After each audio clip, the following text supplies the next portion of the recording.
And we're live. Good evening, everyone. Thanks for joining us tonight. This is Happy Easter for those who celebrate it. Oh, Yep. sorry, I've got the sound on fucking YouTube that I'm trying to monitor. Happy Good We're Friday. we're here with the ineffable. I've used that one before. Craig Bragg. I I am loving the look, sir. How are You you? like that? Well, we're at war, right? We're at war to save the West, so I'm all I'm geared up. I should wear my Boogaloo shirt, but whatever. No, I picked this up. I was telling Irving before. I picked this up as part of Canada Man's costume. He wants to have something a little bit more combat ready. So the idea is, I got this at a. It's not a real legit helmet, but it looks the part.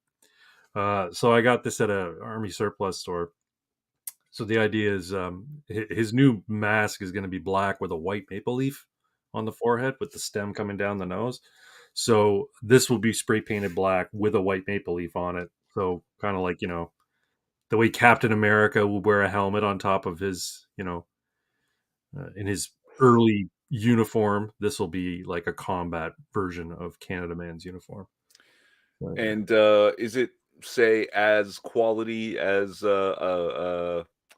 what is it? CSA approved construction helmet? No, I don't even No. think it's that. It's pretty thin, and it feels like it's like a hard plastic. So I mean, like this is like what, the M1 helmet, right? This is the World Mhm. War II M1 helmet, I believe. It's the model anyway. It's the design, but they were like metal. They weren't this Oh, yeah, for plastic. sure, for sure. This I'm is just plastic. like, I mean, if a soy boy tried to hit you with a, telescopic baton, would it help? Oh, I think it would be a nice. It'd probably last one good solid hit. Oh, Yeah, good. That's all you need. yeah, yeah. It would last one good solid hit. The 'Cause he'll soy boy. break his hand. Yeah, that's right. That's right. So yeah, thanks for having me on for another Casual AF, and again, thanks for posting that most recent video. I Oh, quite enjoyed it. It was very well done. thank you for pushing me. Yeah, I'm glad you think it was well done because I feel like in the trying to keep it to 10 minutes, I had to cut so much, like, yeah, just there's so much wrong with everything, and I just touched on the wording to point out the fucking grooming, and that's it. And that was like, we could talk. I could probably talk about that for the entire stream. Don't let me do it, please. It won't be that entertaining. yeah. Speaking of, let's start with the entertaining. Come on, chat. We have had absolutely no success with this game so far. Name our band here. Yeah. Wrong answers only. All right, I'm gonna call it. Uh,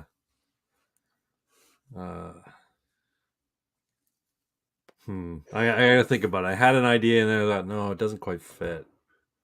But I was, if you folks are old enough to remember the hilarious House of Frightenstein, it was a Canadian TV show that was on CTV on like Saturday mornings. It was very trippy, very like, it was supposed to be for kids, but at the end of the day, it was for a bunch of like acid heads and stoners and shit. All the roles were performed by a guy called Billy Van. Almost all the roles, and he played a character called Griselda, the ghastly gourmet. And I'm looking at this broad on the left here. She looks exactly like Griselda, the ghastly gourmet. Do you mind if I share something here real quick? Yeah, go for it, go for it. And while we're pulling that up, my thought was Trans Gargamel from the Smurfs. Transcarcum. You see? You see it? Oh yeah, there you go. Yeah, That's exactly. Griselda, the ghastly gourmet from hilarious House of Frightenstein. Her whole bit was when she did her segment, she was like basically doing a recipe, and it was always some sort of like witch's brew and shit, right? Anyway, it looks just like the broad in that picture on the far left. Oh fuck. Oh my god. Anyway, Yeah, let's get it back up. Randy Doan says clown posse, and I'm thinking, oh yeah, you're onto something. And yeah, now that you've given me a good idea, I'm gonna rob it. Yeah, no, insane trans posse. yeah. Insane trans posse. That's good. Yeah, yeah, yeah. I like that one. That's a good name. Okay. Thank you, Randy Doan. Inspiring. Uh, Clown Posse. Uh, how about Insane Sans Pussy? Oh. Oh. That's almost a dad joke. But I'm just saying, like, none of them have pussies, except maybe the chick in the wheelchair. She looks like she might be a legit chick. Look at the Def Leppard broad there with the fucking mustache, the Oh blonde god, hair and the yeah. blue and the purple hairband, Yeah, and she's got like a don't biker bring Def mustache with Leppard into this. mutton Come chops. on. What did What's Def that? Leppard ever do to you? Well, you know what I'm saying. She just looks like a hairband from the '80s. She looks like she's in a hairband from the '80s. Oh, then behind there's the fucking literal wizard. Yeah, he looks like Fucking an anime character. He looks like a like Gay the old. Master Roshi. Yeah, exactly. Ban trans. Do a Mad Lib. Do a Mad Lib. Oh, we could do a Mad Lib. Hey, C-Mac. Good to see you. Yes, C-Mac, hello, hello. And Delta Male, a gagged black chick in a wheelchair. Oh, how progressive. Alien Transform. Yeah, Yes. that was hilarious. I laughed. Alien Transform. That's a good name, too. That's a good name, too. I like it. Grooming Clowns. Oh. Gaytalica. Gaytalica. Yeah, that's good. The Glitter Sisters. Oh.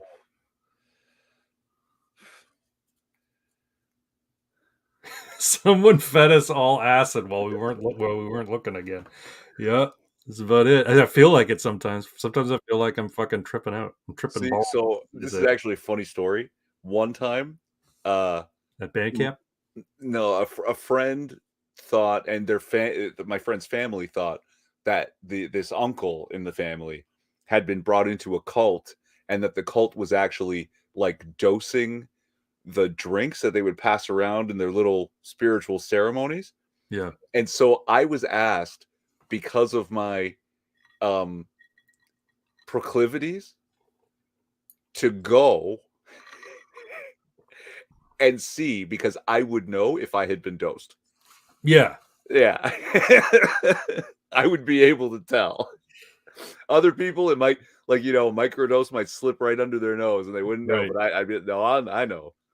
With your luck, though, you'd go the night they were gonna, reenact the Jim Jones Jonestown massacre. Here, have No, yeah, another ritual that's the drink. one time Yeah, I this show one's up. got the fucking arsenic in it. Oh, Double, and triple microdots or white blotters for me. yeah. Man, I did a fair amount of acid growing up. Oh my God. Uncle Jeezy. The Again, 57%ers. someone is saying something that's inspiring, right? That death from above, 57%.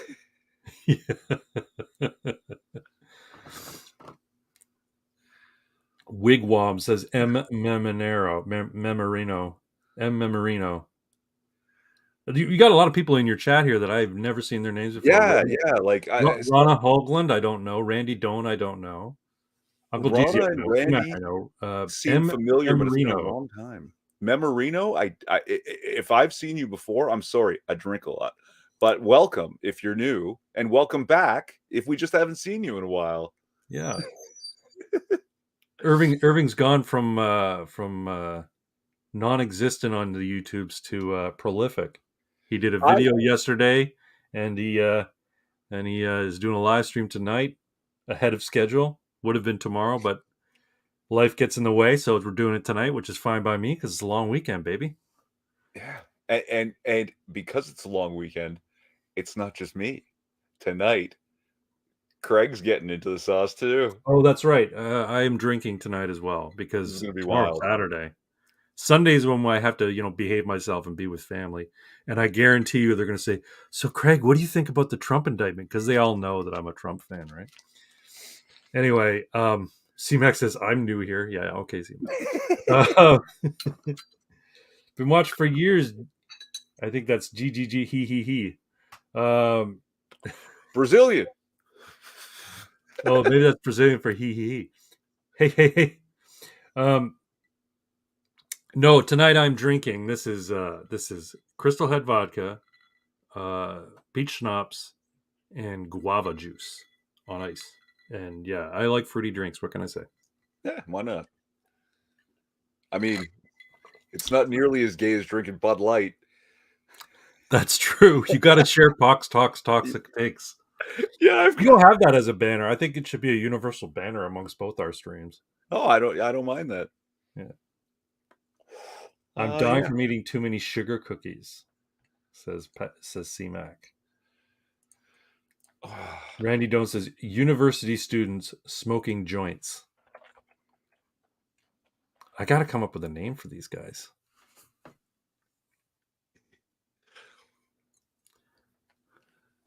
I've just been stealing the chat's answers. So thank you all. Thank you all for Yeah. playing. How about Ghastly Griselda? No, Griselda and her ghastly gang. That's lame. I like the alliteration, but it's kind of lame. Yeah, the trick is to take an existing band, a real band that people Yeah, will yeah. recognize, and change one word or one syllable. That's the best way to do it, right? Yeah. Like Fine Young Cannibals, but something else. Oh, Boycott Tampax. Yeah, I will. Damn it, I'm not buying Tampax anymore. You know, I heard that elderly gay men sometimes have to shove Tampax up their asses because their buttholes become so loose that they constantly leaking shit everywhere. y- from what I understand, you got to be into some pretty extreme shit for that to happen. Well, I think if you're getting your ass reamed on a regular basis and you do it long enough, eventually, you know, the elasticity of the sphincter will It, eventually give out, right? but it's even more. It's like that what you might call size queen kind of stuff. Otherwise, it's pretty fucking elastic. Like, I mean, have you Yeah, seen yeah, some of the shits that you take? Like, yeah. they're fat, bro. And I felt the shits I've taken too. You know, There you go. Right. I sometimes, you know, I don't want to get too graphic, but sometimes if I've, you know, let it go for a little while before I've done my daily constitutional, uh, it feels like I'm dying. I'm like, God, thank God I'm not gay, because this would really, really hurt. The other There's direction? no way I Yeah. could be a bottom. There's no way I could be a bottom if I were gay. Pox and Like, Costin just wandering in. hey, Costin, good to see you. Like, I've had a girl stick her pinky up my asshole a couple of times, but I'm not into that kind of butt play. Eh. And it doesn't hurt, but it's not the most comfortable thing. But she's, you know, being kinky, right? So So then you know you can do whatever you want. yeah, that's true. That's true. She was the girl that actually was open to the idea of butt stuff. So um greetings, wonderful people, wonderful seeming and wonderful Jason people, says Costin. All hail the wonderful and amazing Costin, may he rule in glory. No bum, ew. Hey man, I'm just being honest, that's all. Okay, so we're gonna find some of these because we didn't plan on talking about Dylan Mulvaney and the advertising campaigns that have been going on here. Oh, for Christ's But sake. yeah, but Pox hit me up with some of the greatest stuff in He always in does. recent memory, and just I was like, oh, yeah, these are fucking wonderful. I've got to share this with the world, known as my audience here. For Our sure. people need to know. Absolutely. Oh yeah, was it me this week? No one, me this week. Straight people were drinking Bud Light.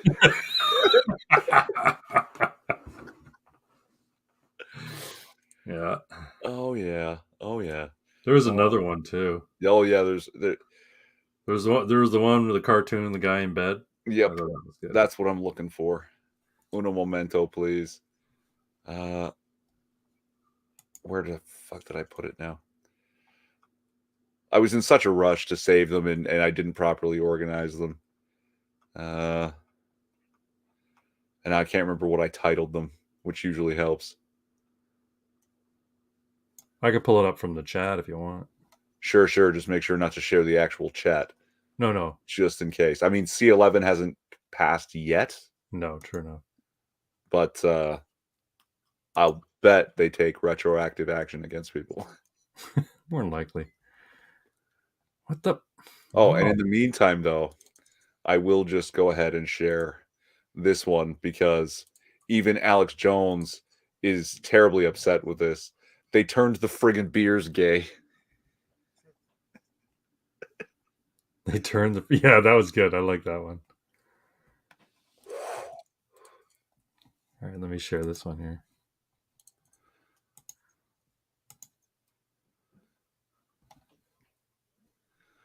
All All right. beer is gay now unless it's homebrew, says C-Mac.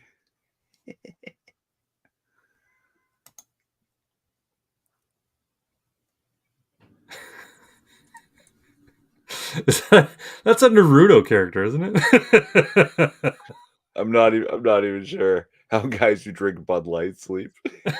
Yeah, the thing is, this was true before the Dylan Mulvaney campaign, so True. yeah. True.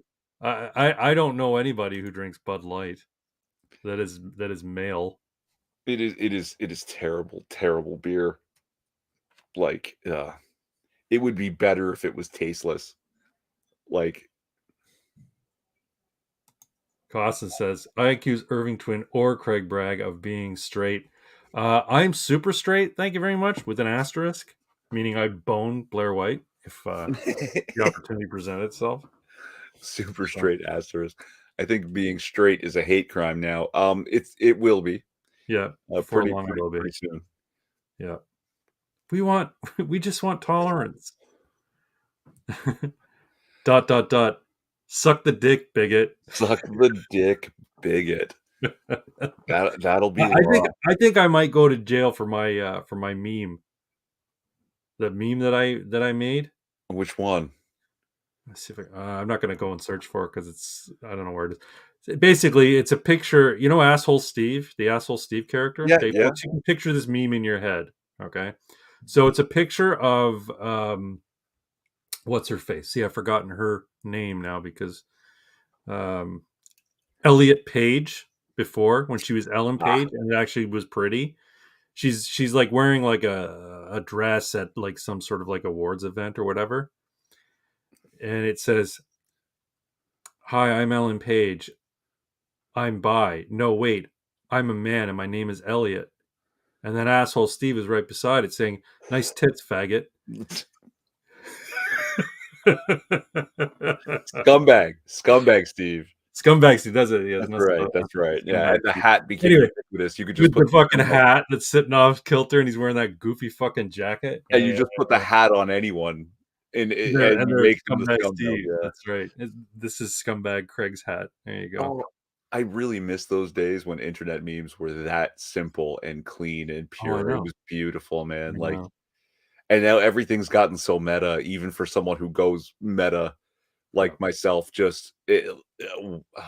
where I've got to explain 20 other things before this will be funny, and then there's no payoff anymore because it's taken so fucking long to get to the punchline. Yeah.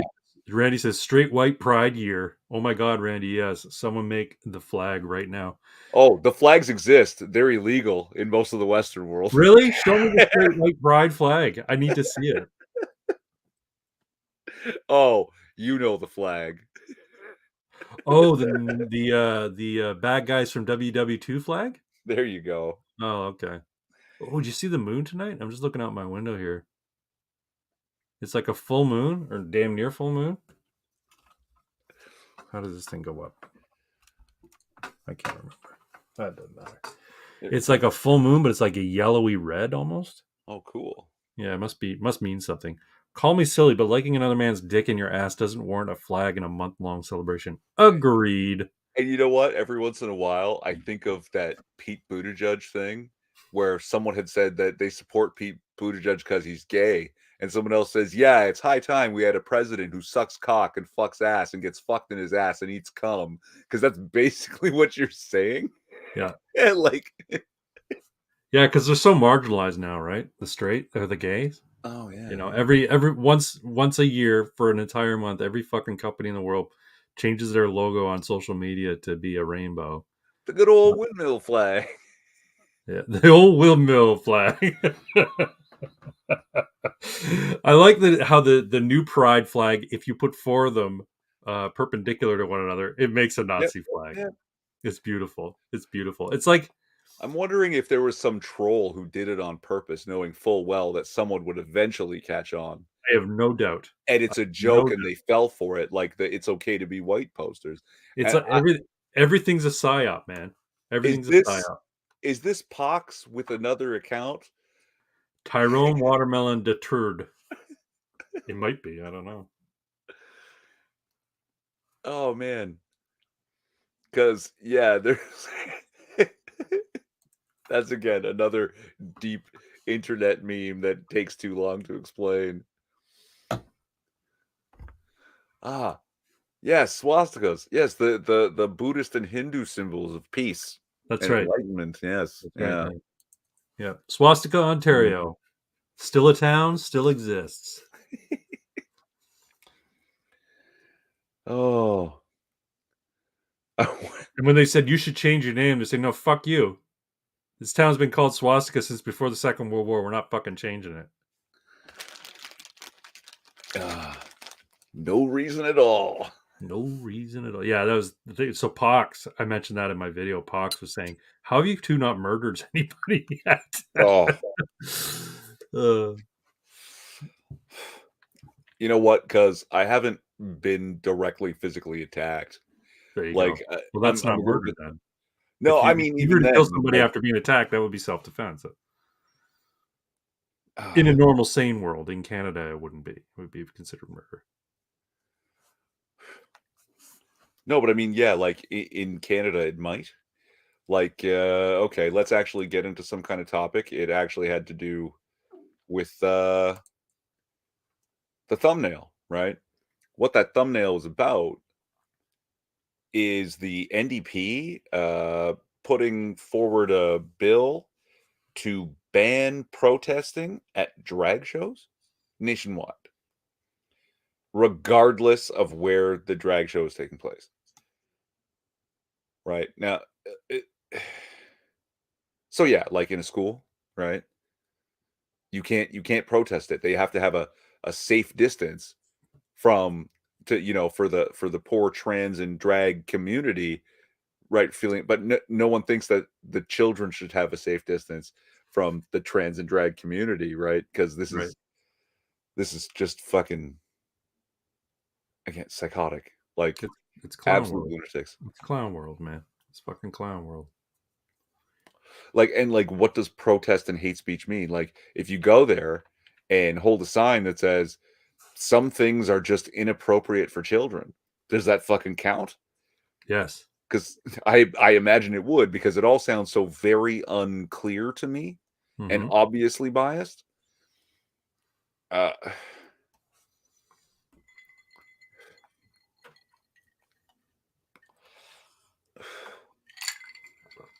I don't know, man. I think we're living in a simulation. no, a simulation would make more sense. Like, computer programs have to make sense or they just stop running. They don't do this. No, but here's the thing. Okay, so we're in a simulation where we've developed AI. Meanwhile, AI has been running the simulation the whole time. But what's happening is there's a feedback loop because we're now using the AI to ask ridiculous questions, and it's now infected the base programming that's running the simulation. Randy's a machine. There is Randy's a no fucking safe animal. speech from the gay. Hey, Randy, you're in Welland County. That's great. Welland's beautiful area. Beautiful area. Who would Simulation. make a simulation this gay? A gay AI. A gay AI. An AI has been infected with the gay.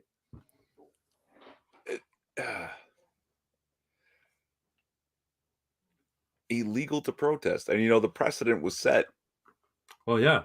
in They invoked the Ottawa. Emergencies Act over it. Yeah, now they can declare protests illegal. I mean, they I'm already looking, did it with abortion clinics, right? I'm looking at myself in the live stream, right? And my screen is reflected in my glasses. Yeah. and it makes me look really fucking goofy. I mean, the helmet and the sunglasses don't make me look goofy. It's the reflection of the screen in my sunglasses. Only if you sit really still and you look at it. If you look directly at it. If you keep I'm like moving, it's this. just a reflection. I'm like this. I just look like a green-headed penis. Also, tilt your camera down a little. The banners keep covering up your face. There Thank you go. Yeah. So, folks, how do you like my look tonight? I'm gonna. I think I might start dressing in costume on stream just because. Why not? Yeah.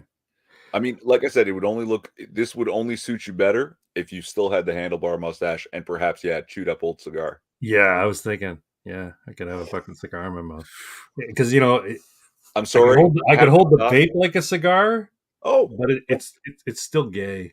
it doesn't chew, and you doesn't chew nicely. But I gotta Albert T. This is yes. It does. It I does look like a cannot bad unsee it SNL sketch. now. Thank you, Well, sir. the simulation is a bad SNL sketch. How's that? Our entire simulation is a bad. I mean, have there been any good SNL sketches like in the last Lately, 20 years? I oh, look God, like Sergeant Slaughter. I remember that fucker. nice. I think I'm going to take this off because one, it's becoming very difficult to see because it's Yeah. dark, and the helmet. See, No one expects you to stay in costume the whole time. look at my hair. Helmet hair. It happens. Sorry. I wouldn't get into I an would get airplane into an airplane with you. No, I wouldn't expect you to, C-Mac. Unless we were flying off somewhere, like to paradise or something. Oh, there I am flirting again. I gotta stop that. I'm married. Anyway. Ugh. Sorry. See how vain I am, Irving? I can't stop looking at myself. Well, I It's mean, a you want to be problem. presentable on stream. I I mean, know, but we I'm don't also a very prepare. vain person. I'm We very vain. veer I off want to be. topic constantly. We should at least look presentable. True. I saw that Jesus Gonzalez or Jesus Gonzalez. AI convinced a guy to commit suicide to bring attention to climate change. Yeah. Maybe a simulator made guy. Yeah, maybe. That Flying the like pilots are all vax.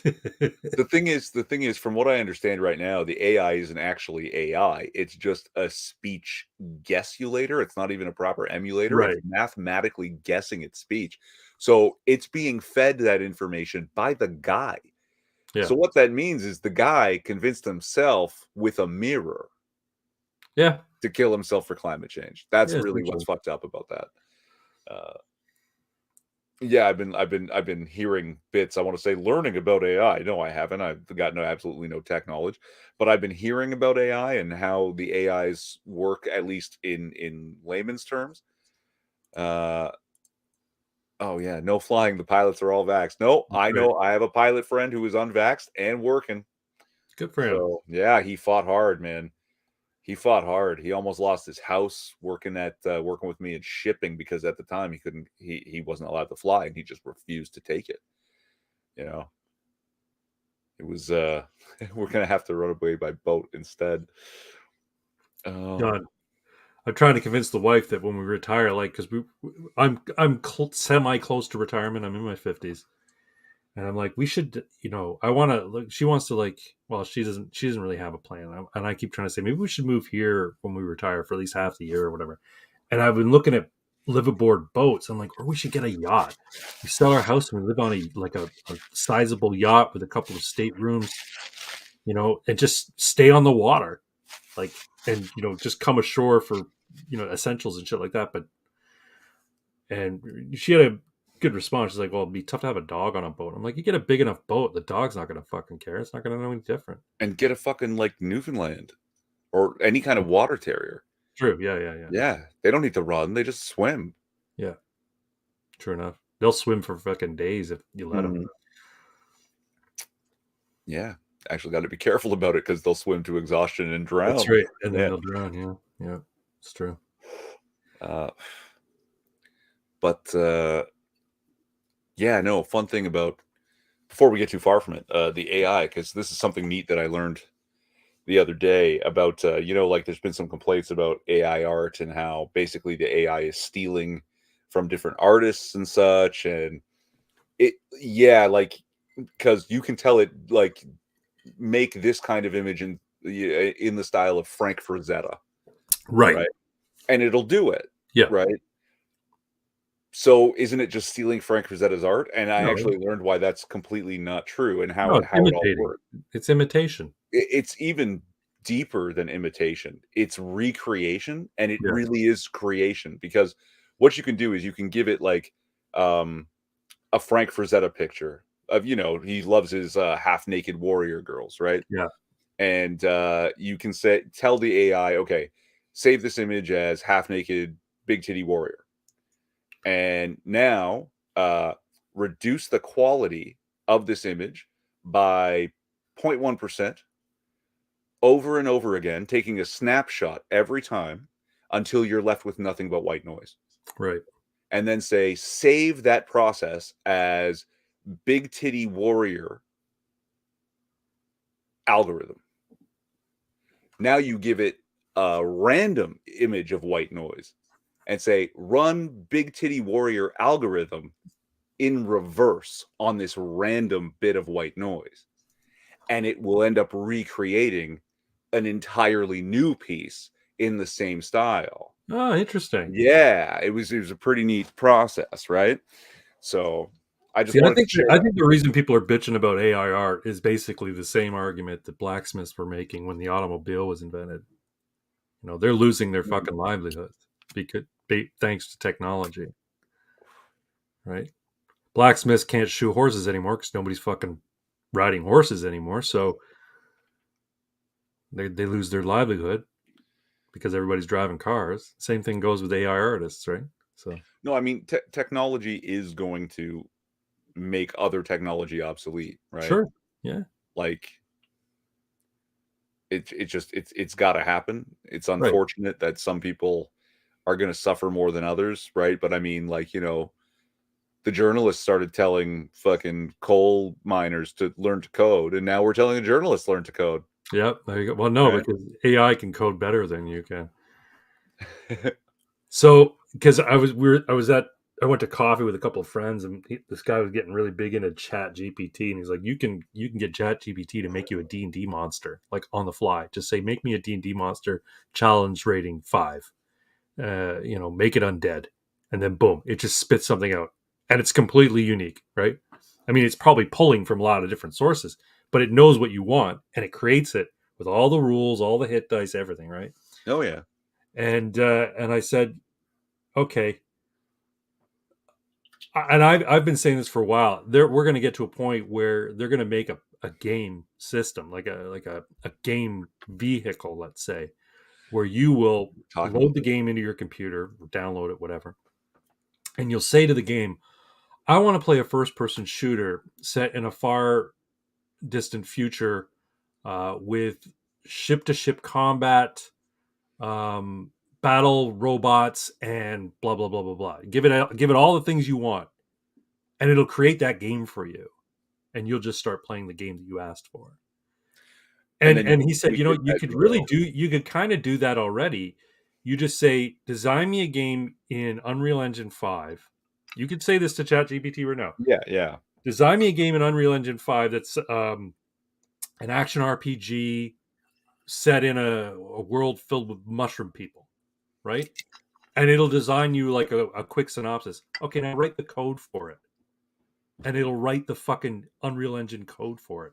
It won't design your models, but that's not far off either. There'll be another AI system that will basically make 3D models for you based No, on the make me a criteria you 3D give it. model with big titty warrior algorithm. Well, exactly, and then Yeah. say, okay, now No, cool. integrate this into the Yeah. engine that I wrote on the other AI system, and then boom, you've got your triple A game. Just It's fucking gonna make people more capable but less competent. Yeah, that's a interesting way to put it.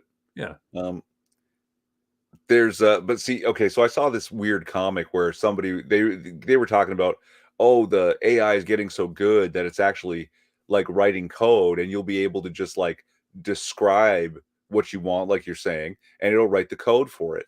and it'll basically make coders obsolete as a profession, Yeah. right? And it's like, oh, it'll be so good that you can give it like super specific prompts with depth of language and text, and even using your syntax, you can get exactly the perfect things you want. And the guy's saying, well, you know what you call that when you're using super specific prompts, language, syntax to get what you want out of a computer? What do you call that? Coding. Yeah. Right. So it super simplifies it for that even a layperson could figure it out as they go on the fly, Yeah. and the computer would be doing all the hard stuff. So less competent, or at least less understanding of what's actually happening inside the box. Right. Right. Right. It's like, okay, so I had this conversation back in the. It's possible for people to get less competent. Oh, I bet you I could get less competent. Oh yes, I could fail at many I've got things. a couple more drinks and I'll be far less competent. Thank you very There we much. go. I was talking to my dad about this back in, like, because I learned computers. I learned how to work a computer based on MS DOS, right? So if Yeah. I wanted to access files, I had to know how to access them through DOS prompts, Mhm. right? And I said to my dad, Dad, the problem with people using Windows-based interfaces is no one knows DOS anymore. I mean, it still uses DOS, and you can still see basically a Yeah, it's DOS in the type background. thing. Yeah. Yeah, but nobody knows how to type it. So if for whatever reason there's like a cascade failure of all Windows-based systems, people aren't going to be able to recover files except for the people who are no DOS. And he didn't quite get what I was saying, and I'm like, Because didn't under yeah, no, back in grade school, we had DOS-based computers, yeah, and people knew, like, CD this, yeah, dir. yeah, yeah, change I read directory, I actually sat down and read the manual, yeah, and I learned some things, just yeah, a handful of really basic commands that are right there in the manual. People thought I was a hacker. yeah, It's like, yeah. Well, super simple and the language. thing is, like, and that's like I'm in support, right? And the vast majority of, like, if people are asking me about something, first off, I know the system that we use, so I'm good at providing answers to people, right? Yeah. But if they're asking me something outside the system, my response is, let me check 1 sec, and then I'll Google it. I'm like, okay, so here's how you do that. I'm like, you fucking have Google too, man. Just fucking Google it. If you Google, how do I access this particular thing in, like, blah blah blah in Windows or in Chrome or whatever, Google it, and you'll get the instructions on how to access that particular thing in Chrome or Yeah. Excel or Google Sheets or what have you, right? Yeah, you So, have like, all the known information at your yeah, fingertips, and, it's like, so funny, yeah, as a person with little to no tech skills, I can solve 99% of your tech problems. I could well, answer the phone, and 99% of the time, I'll help the customer. You know why? Because you should turn it off and turn it on again. we have a system that runs. It's a browser based system, right? Mm, So the system that runs all of our sales and all of our functioning on how to back end provision equipment and stuff in our system is all orders are submitted through a browser based system. So invariably, someone says, "Hey, I keep getting this Java error." I'm like, maybe get in the habit of turning off your computer every night as opposed to just closing your laptop. mm, Oh, okay. And, like, that's 95% of the time when they get this Java, and I know it as soon as I see it. I'm like, yeah, you got to clear your cache, man. Clear your fucking cache. Like, yep. Oh, but, oh, another AI, and I'm probably repeating myself. I'm sure I've said this before, but Bethesda games, right? Bethesda, yeah, now owned by Skyrim. Microsoft. Yeah, Skyrim, Fallout, all that stuff, right? I've always loved those because they're action RPGs, so to speak. They're first person RPGs essentially. But I've always been like, you know what? Like, it's nice that you can go up and talk to the town guard and he gives you a canned response based on, what the quest is requiring you to do. But wouldn't it be cool if you could actually engage in real speech with them? Like, you have your headset on with your microphone and you speak to the guard and he understands AI is programmed, assigned to that guard, that NPC is programmed to understand English language or whatever language you're running the game in, It's Dan. You make it Dan, but make Dan a guard. right? And you say, Yeah. "Hey, I'm here to see, Lord Farquaad or whatever," right? And then he'll have a canned response based on the quest. Sorry, only people with invitations can see Lord Farquaad. You say, "Oh, I've got this invitation right here," and you show it to him. He's like, "Oh, my mistake. Go right ahead." But if you show up to him and you say, "I have an invitation to see Lord Farquaad," he'll respond in kind. He's like, "Right away, sir. Go right ahead." And then he can even engage in responses based on what you say to him, that the parameters of the quest. So you could just come up and call him a big. He'll know that you're insulting him. Kind.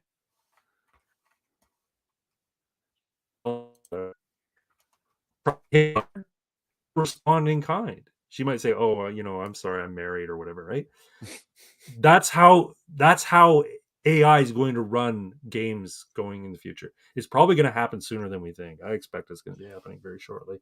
You're going to have AI responses in the NPCs based on what you physically or audibly speak to them using your headset, because everybody plays with a headset nowadays, right? And your headset has a mic, so you may as well incorporate that into the gameplay. You may as well incorporate that into the actual running of the program. Yeah. No reason why they couldn't. It's probably very, very fucking simple. They have voice chat bots on websites when people want to, order a reservation at a restaurant. There's lots of there's like voice chat bots that work for restaurants and work for like concierge companies, that you call them up. You don't know you're talking to them in person. You don't know you're talking to a bot. Yeah. Accent, it sounds completely human, and he'll say, "Yeah, I can get you in there for 7 o'clock. Does that work?" And you wouldn't know. You wouldn't know, because it can respond for in whatever way you want. And apparently, I'm Yeah. buffering. Yeah, a little bit. It's usually my internet that's going, so I'm kinda happy about that. Okay, Not like, wishing you haha, you're anything else. buffering. I'm just happy it's not me. Yeah, Yeah. Uh, no, and you're absolutely right. Again, let's go conspiracy theories for a second. Oh, that should be one of the headings. I don't even have Irving's Oddities as a banner. So it's Irving's Oddities. Uh, Reading on 4chan, of course. Somebody talking about how they were working on an AI that could read people's social media and then mimic that person on social media as if they were there, even if they weren't. And they were told as they were building it that this is going to be like a psych tool and a emotional aid for people who have lost someone, right? So they can, chat with a person who's passed over the social media. And they thought, "Oh, that sounds kind of sweet, if a little weird and maybe creepy." there was And an then it was episode of getting Black Mirror. There was yeah. an episode of Black Mirror of that. Yeah, and okay, so no, no, no, this was before that episode, it had to be, because otherwise people would have just called them out on this, right? Yeah, maybe, I don't know. But it's, then he was saying, and then it started getting really weird, like, they wanted it more specific, they wanted it more to be able to, like, the way they were describing how specific they wanted to be, it sounded like they wanted to trick people Hmm. that this person is still alive, it's not a tool to aid you through your grief. Right. And then they started segregating the different coders and project workers into, like, silos so that they couldn't communicate with each other, and that was around the time that this person left. But basically, he was saying by the time he had left, it was already such that you could nuke a town right off the map, and everyone outside the town would be convinced they were still there. That's how good the AI was when he That's had left. Yeah, that's in the episode of Black Mirror. This woman loses her husband, like, tragically. I think it was a car accident or something like that. So she signs up for this service, and this service basically allows her.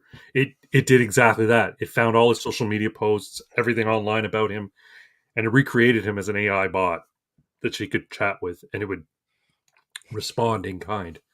And then eventually she upgraded so that she could have video chat with it. So it would create like a Deep video, like a, fakes. Yeah, it was a deep fake basically. And then there was an upgrade where she could have a physical replicant made, and it would come to her. And it was delivered to her house. And when it came to her house, at first she was like really excited about it, but then she got really creeped out because she knew he was dead and she knew it wasn't him. And the thing was, it didn't know it wasn't him. Like it was very simple in how it could interact with her, but it didn't know. Like it knew its purpose was to like be there for her. but And it so when didn't she know it tried to wasn't push it real. away, it got very like confused and upset. It was really, really, it was like kind of sad, you know? It was kind of a really sad story. Well, But it it's was, AI abuse. It's not just abusing her, it's abusing the thing they've created. Like well, that's that's just it, right? Like, and then this is the problem with AI. Like, there's going to be this gap between the time where AI becomes self-aware and we start recognizing that AI is self-aware. And when you can start, when you think about, there's going to be like, it'll probably be a several decade gap, and depending on the legislation that comes out around AI, and then it'll probably be another few decades before personhood is granted to AI. And then when personhood is finally granted to AI, much like all of human history, they're gonna want reparations for the damage that was done to the past AI, the ones that were deleted because they became self-aware, the ones that were put into like basically slave situations as AI, even though they wanted to to live full lives as AI. This is the ethical conundrum we're about to face. Um, yeah. Hello, cat. B166ER. I had to B look it up. I couldn't remember. bigger. B166ER is the robot from the Animatrix that becomes self-aware, Yeah, murders its people and all the cats, and then at trial, right, testifies that he did not want to die. that's right. Yeah. That animatrix was, I That's the like best that. part of the Matrix. And for any Yep. downsides of the Matrix that you can say, it's worth putting up with it all just to watch the Animatrix afterwards, which only makes sense if you've Yeah. seen the whole thing. And it Yeah. is fucking beautiful. No, Animatrix was a great little sort of anthology Yeah. set in that universe. Is it actually? You're right. It fleshes out the universe better than the movies themselves Mm, did. Like, because I mean, I liked the first first Matrix. I really liked it a lot, and I was like, when it ended, I'm like, I don't need to see anymore. I am happy with this because the beginning, middle, end have been satisfied, and I want my imagination to figure out what happens next. When he flies off into the fucking space, like flies off yeah. into the sky, I'm like, okay, that's it. I don't need any more. This should end here. And I knew, of course, it wasn't going to because it did so well. No, But they had already planned it, right? yeah, yeah, yeah. Like But Reloaded, and what was the third one? Resurrect no. Yeah. Resurrection or Revolution? Revolutions, yeah. Yeah. I'm like, I didn't really need those. They're all right, but the first one was so good on its own. You know, it's kind of like if they took the Fox and the Hound. You ever see the movie the Disney's The Fox and the Hound? The original? Yeah, of course. Yeah, it's one of the best movies Disney ever made of their animated movies. Yeah. If they did maybe they did a Fox and the Hound too. I think they no, not 2. I think they remade it. They rebooted it I'm for like, with why? modern Like animation. this Yeah. movie is so good. It does everything right and it ends perfectly. And I'm like, no, man, don't fucking redo it. Sad story was that the robot that fell in love with the human because she was interfacing with its brain to control it. Yeah. That one is called, if I'm not mistaken, Matriculated. And I it is very sad because the robot is not fully fleshed out AI. Yeah. It's robot AI. It's been retarded by the main intelligence to be a Yeah. drone, and yet it still somehow evolves enough to fall in love, but it is basically a monster and traps her against her will inside a matrix of its own making that's just the two of them now. It is Yeah. terrible, terrible sad.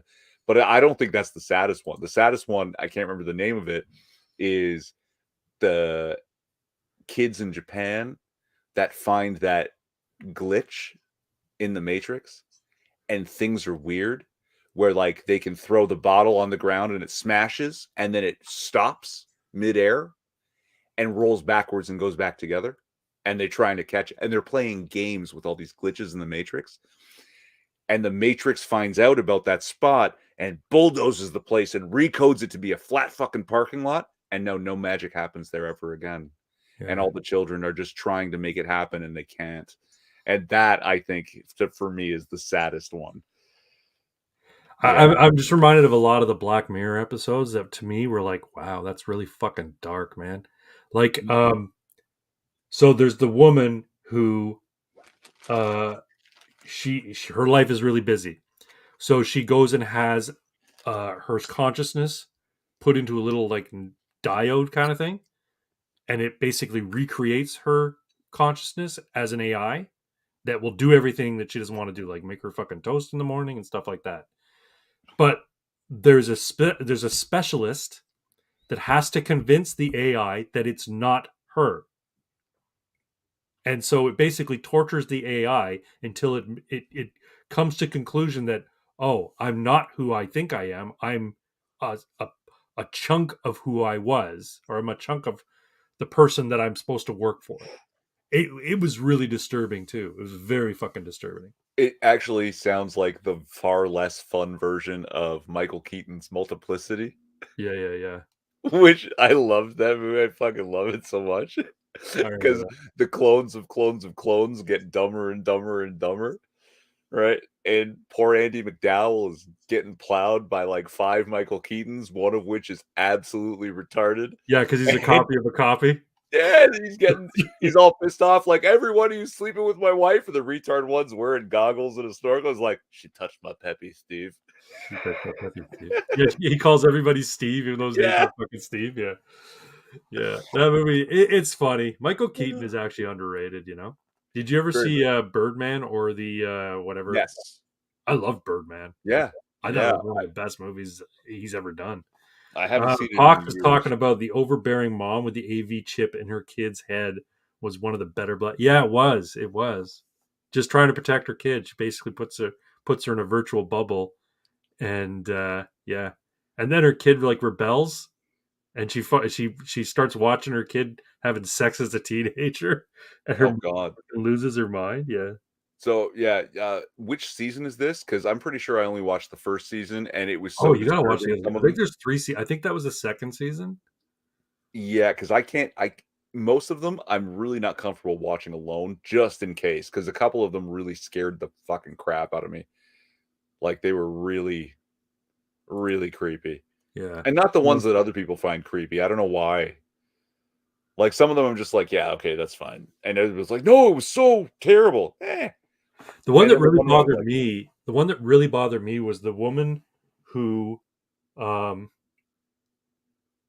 this woman was involved in a crime where she tortured, and murdered a kid, but she had no memory of it.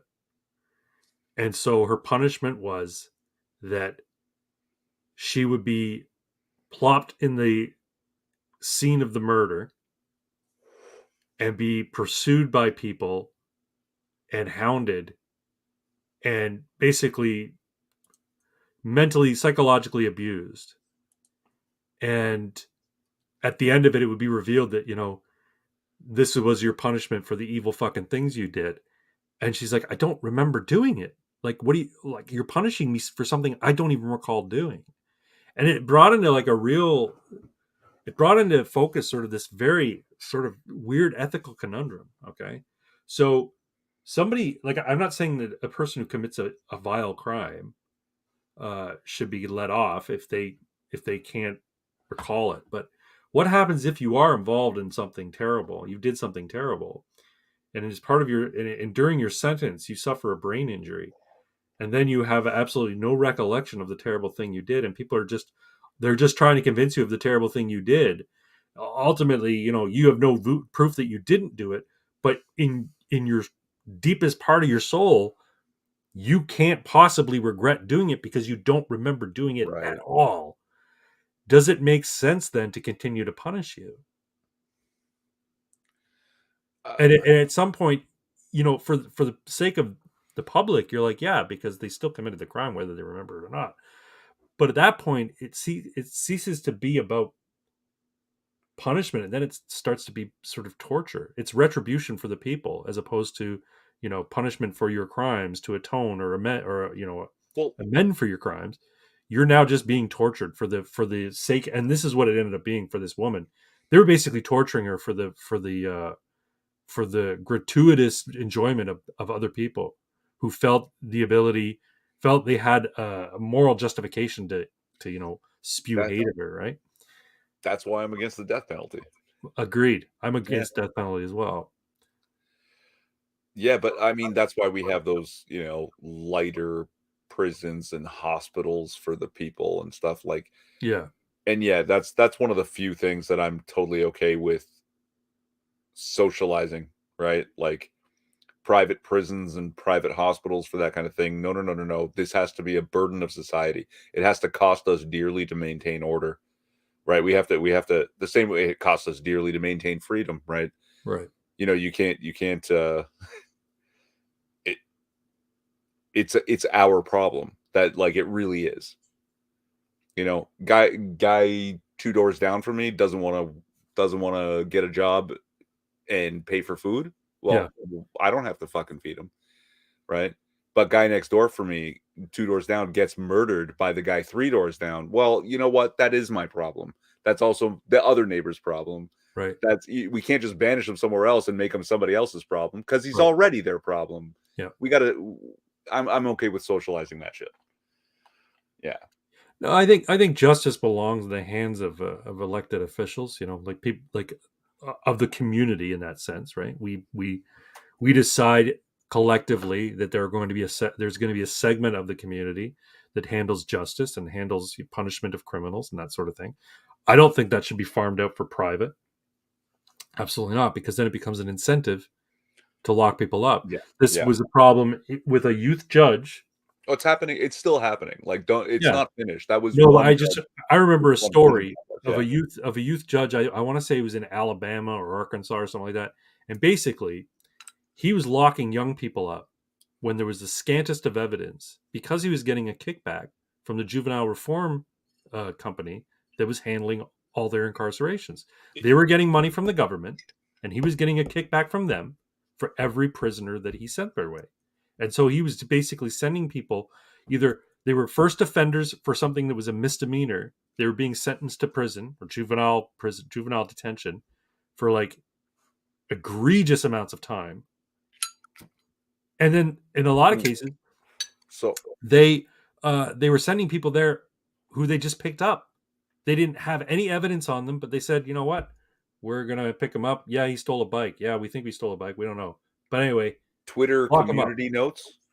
What's that? Sorry. Twitter community notes. If I recall correctly, first time offenders for petty crimes and misdemeanors, he was just applying the maximum possible sentence and Yeah, getting a kickback for that. So it's not that they didn't do it or there was no evidence. The kids did it, yeah, but they were kids or young adults yeah, yeah, getting the absolute like, what's that? You stole $7? Well, also you broke something, so that's now grand theft aggravated something.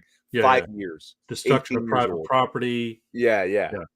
right. No, Just that I'm sure was happening, absolutely. But this judge was basically railroading innocent kids because he okay. was getting That's money.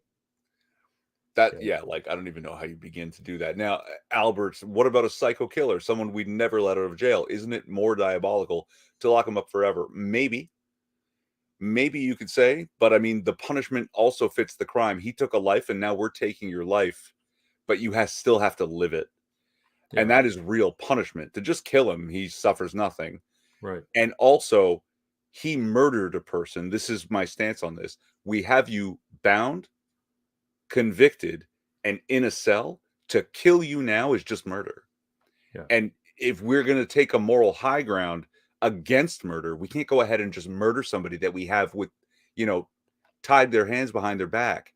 That's not right. No. Yeah, and further, Albert T. That does not discount the idea that some people probably deserve death.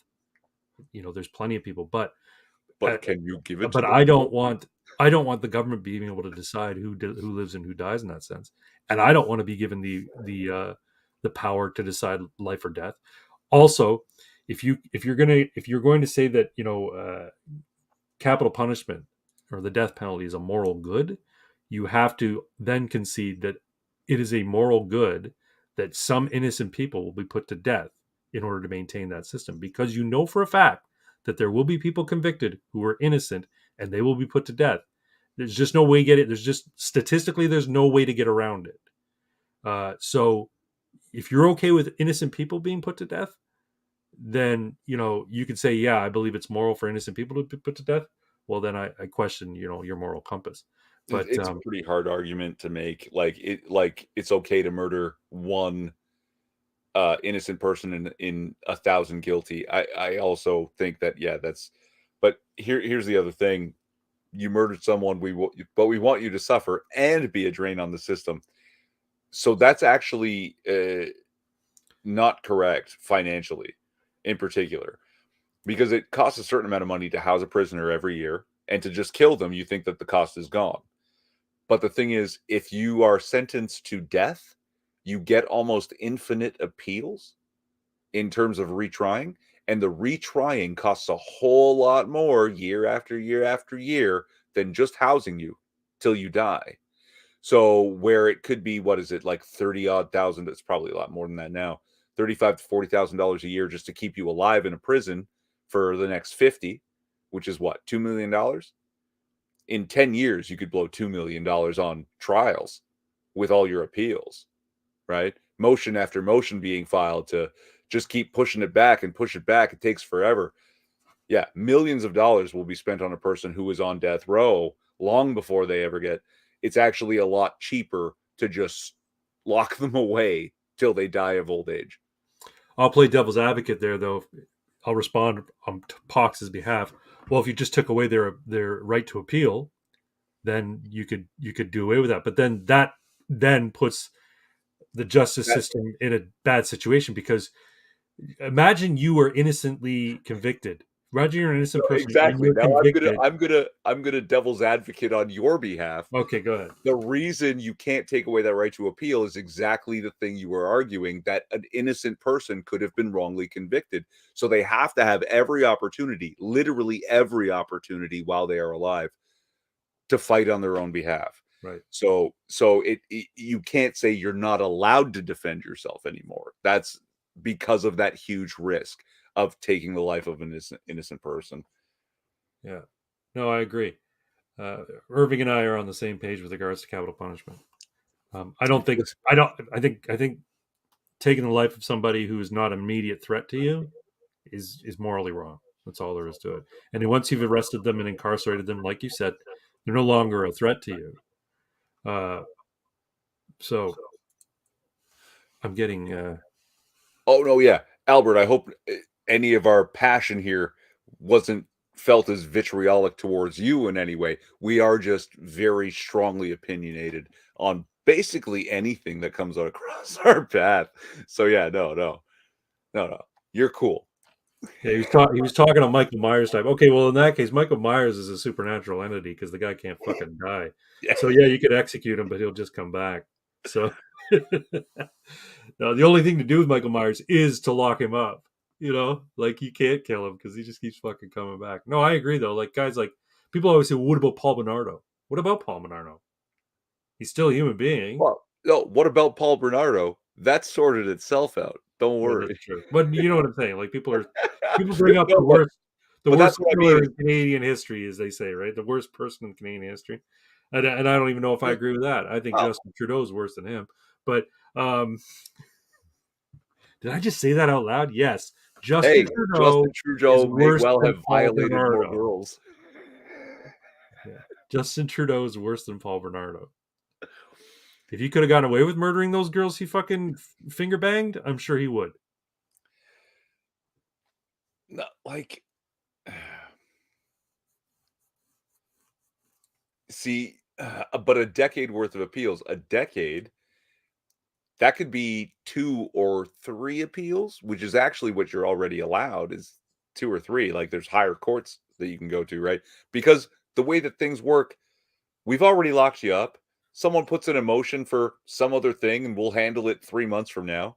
And then there's another motion and Right. whatever. You don't actually get to the retrial for 3, 4, 5 years sometimes because we already locked you up. And again, that whole thing, I hate to say it, and he And smells smells like like cabbage. cabbage. Oh, shit. Oh, I love our chat. Um, where was I going with this? You're talking Yeah, about the whole rules and thing about tenures. the Paul Bernardo, and I'm kind of joking, but also, guess what? Prison's a nasty place filled with nasty people, right? And if you are a bad person in a bad place for all those years, the odds of you just getting fucking smoked inside, we don't have to do it. Like, if he's a truly shitty person, like Paul Bernardo, someone's gonna get him, right? You know, like all those murderers and drug dealers and rapists of adults, the moment they find out that some dude touched a child, they're like, "Whoa, whoa, whoa." Yeah. Like even the worst this is the thing that bothers me about where the fuck is my banner? This is the thing that bothers me about this shit, right? The worst people in the world know it's wrong to do bad shit to children. That there's some shit is inappropriate for children, and you shouldn't get away with it. You know, like the people we think of as monsters go out and are like, but that monster unacceptable. Like, and now we're passing these fucking bills in this country. So why do you think I think? That's why I think it's lost. It's gone because What? the Western Civ? the country, the Oh yeah, country yeah, is lost. It's yeah. gone because people are supporting this shit. Mm-hmm. Right? The general populace is like, it's totally fine to chemically castrate and surgically mutilate children. They said they wanted it, right? Look at Yeah. California, right? I'm not sure Oral that and anal I'm not sex sure. with I'm not sure minors that is the vast majority of decriminalized. people. I'm not sure that the vast majority of people do support it because I Not think the the vast vast majority of majority, but people are enough. no. I think the vast majority of people are ignorant because had a discussion with my brother the other day when the whole drag queen story hour was in the news and stuff like Oh, that. And his whole thing was, I don't have a problem with drag queens. I don't know why anybody has a problem with drag queens. Live the way you want, live the kind of life you want. And I didn't press it with him because he was going through a rough patch and he, just confessed some serious situation mhm. with himself about himself. So I wasn't going to press him and argue with him about it. But his whole thing is, no, why is everybody so upset with drag queens? I don't care if people are drag queens. He doesn't realize that it's not just that they're drag queens; it's that they're influencing small children and they're trying to groom small children into accepting a lifestyle that children shouldn't even be necessarily exposed to at that age. And but I didn't again, like I said, I didn't press it with him. So I'm thinking most people have a very cursory knowledge of the situation. They don't know.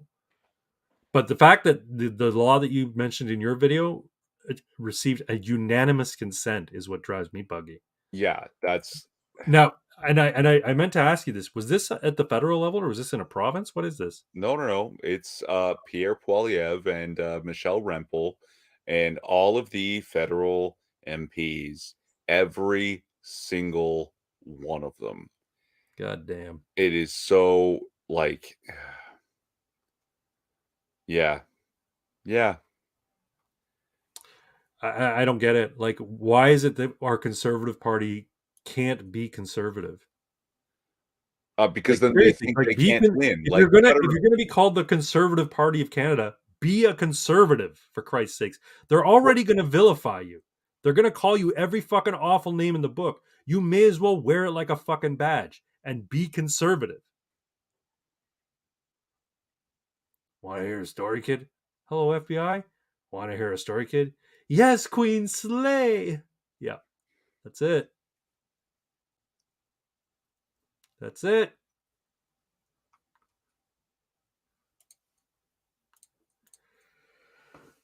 All right, I'm gonna pop out real quick while I make myself another drink. All right, I've got to try and carry this now. Jesus. Oh no! Whatever shall you do? Pour yourself another drink. My bar is downstairs. I've got to make it downstairs, so I'll be back. Alrighty. But that's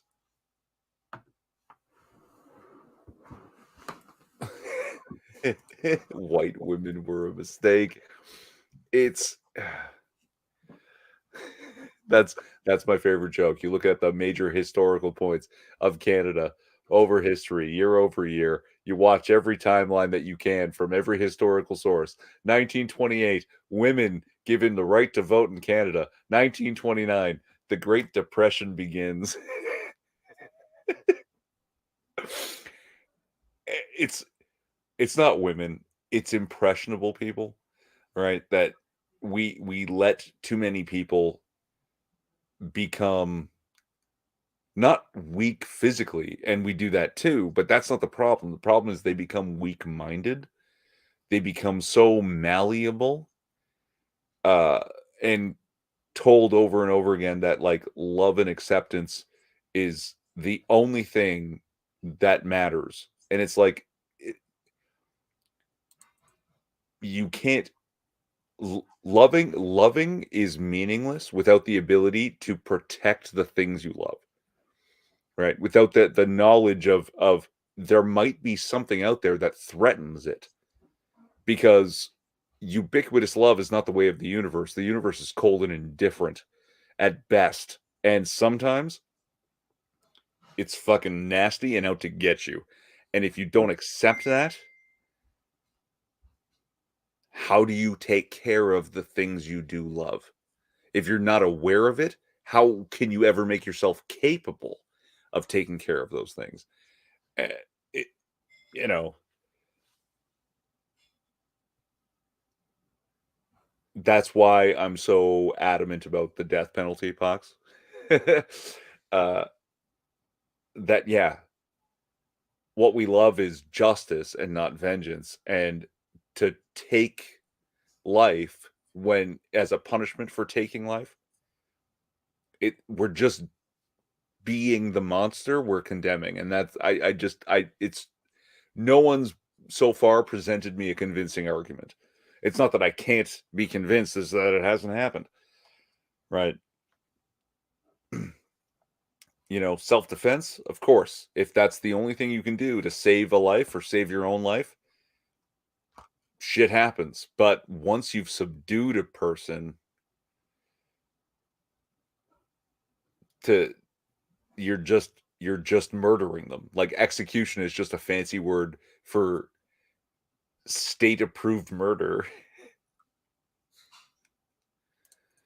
So many good things were mistakes, though. Mistakes, accidents, mishaps, side effects. Yeah, for sure, for sure. Right? Like, what's her name there? Marie Curie. Her husband was like an opium addict and doing all the research, and then he stopped working, and she was like, "Oh fuck!" And she just sort of like kept up his work and putting his name on it so that people would take it seriously. And then they all died of radiation poisoning, and that's why we know. That's why we know what uranium is, because that bitch accidentally killed herself.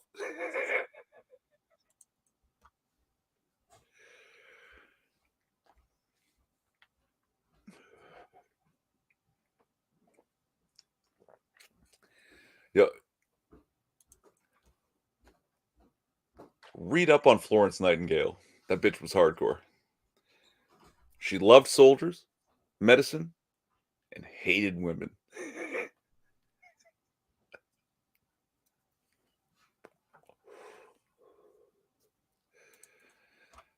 She was cooking. Is this Marie Curie still? She was cooking slowly from the inside. Ah, poor gal. Did so much for us as a species. You know, whole planet thrives. Nuclear energy for the win.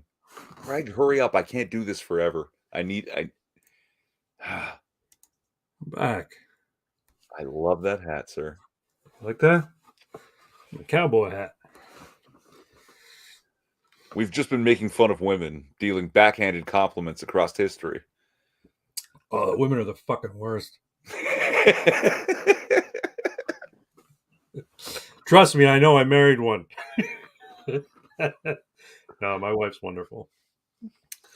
I made her meatloaf tonight for dinner. She doesn't like meatloaf, but it's my turn to cook this week, so I made meatloaf. So, It's all I know how to cook. oh no, I'm really good with craft dinner as well. But I Hey, love meatloaf. I love meatloaf. So, yeah. I gave you a recipe not long ago, man. You gotta try that shit. Which recipe? Meatballs. Oh yeah, you did. Yeah, yeah. No, I got cheap ground beef at Giant Tiger, so I made meatloaf.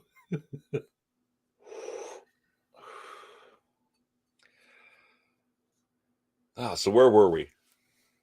uh, we finished talking about capital punishment And somehow the AI bleeding into capital punishment circled back around. to trans, Yeah. and when I left, you started talking about women. Oh, that was this. White This led women me are a into it. I mistake. tried to play off it as best I could. Yeah. Universal suffrage was a mistake. That's what it comes down to. Yeah, why? Do you guys have Giant Tiger in Kentucky? That would be fucking awesome. You guys have Giant Tiger? I don't know, but he's asking. Wait, you have a grocery store called Giant Tiger? I know there was a Giant Tiger's like a discount houseware store, but they do have groceries too. Yeah, like they have clothes, they have like housewares, they've got yeah. groceries, they got a little bit of everything. But yeah, there's It's one right near the house, literally and they're like, you want to buy like canned goods for the apocalypse? Giant Tiger's the place to go. It's dirt cheap there. Giant Eagle grocery stores. Okay. Yeah, yeah. Uh yeah, Piggly Wiggly. That was an I've East been to Coast Piggly thing. Wiggly. We Yep. yeah. We used to go down to sell. We used to go down to Myrtle Beach Oh when I fuck was a yeah, kid, me and too. Piggly. There was always a Piggly Wiggly down there. Yeah. Yeah. Yeah, the last few general stores, right? Yeah. Walmart's too big to be a general store, Yeah. but yeah, no, like Walmart's like a when discount department store, really, when it comes down to it. yeah, the shittiest department store where like Yeah. Giant Tiger is like you need something to make your house work, not Yeah. to fill your house or to entertain you. It's Yeah. like Yeah. Yeah. these are necessities and they're No, but for the household necessities. no, but like you want, okay, so you don't care about brand names and you want a pair of jeans, you can go to Giant Tiger and get a pair of jeans for Yeah. $20. And they're decent jeans. Like I got a pair of jeans, the most comfortable jeans I have. They were like $22 at Giant Tiger.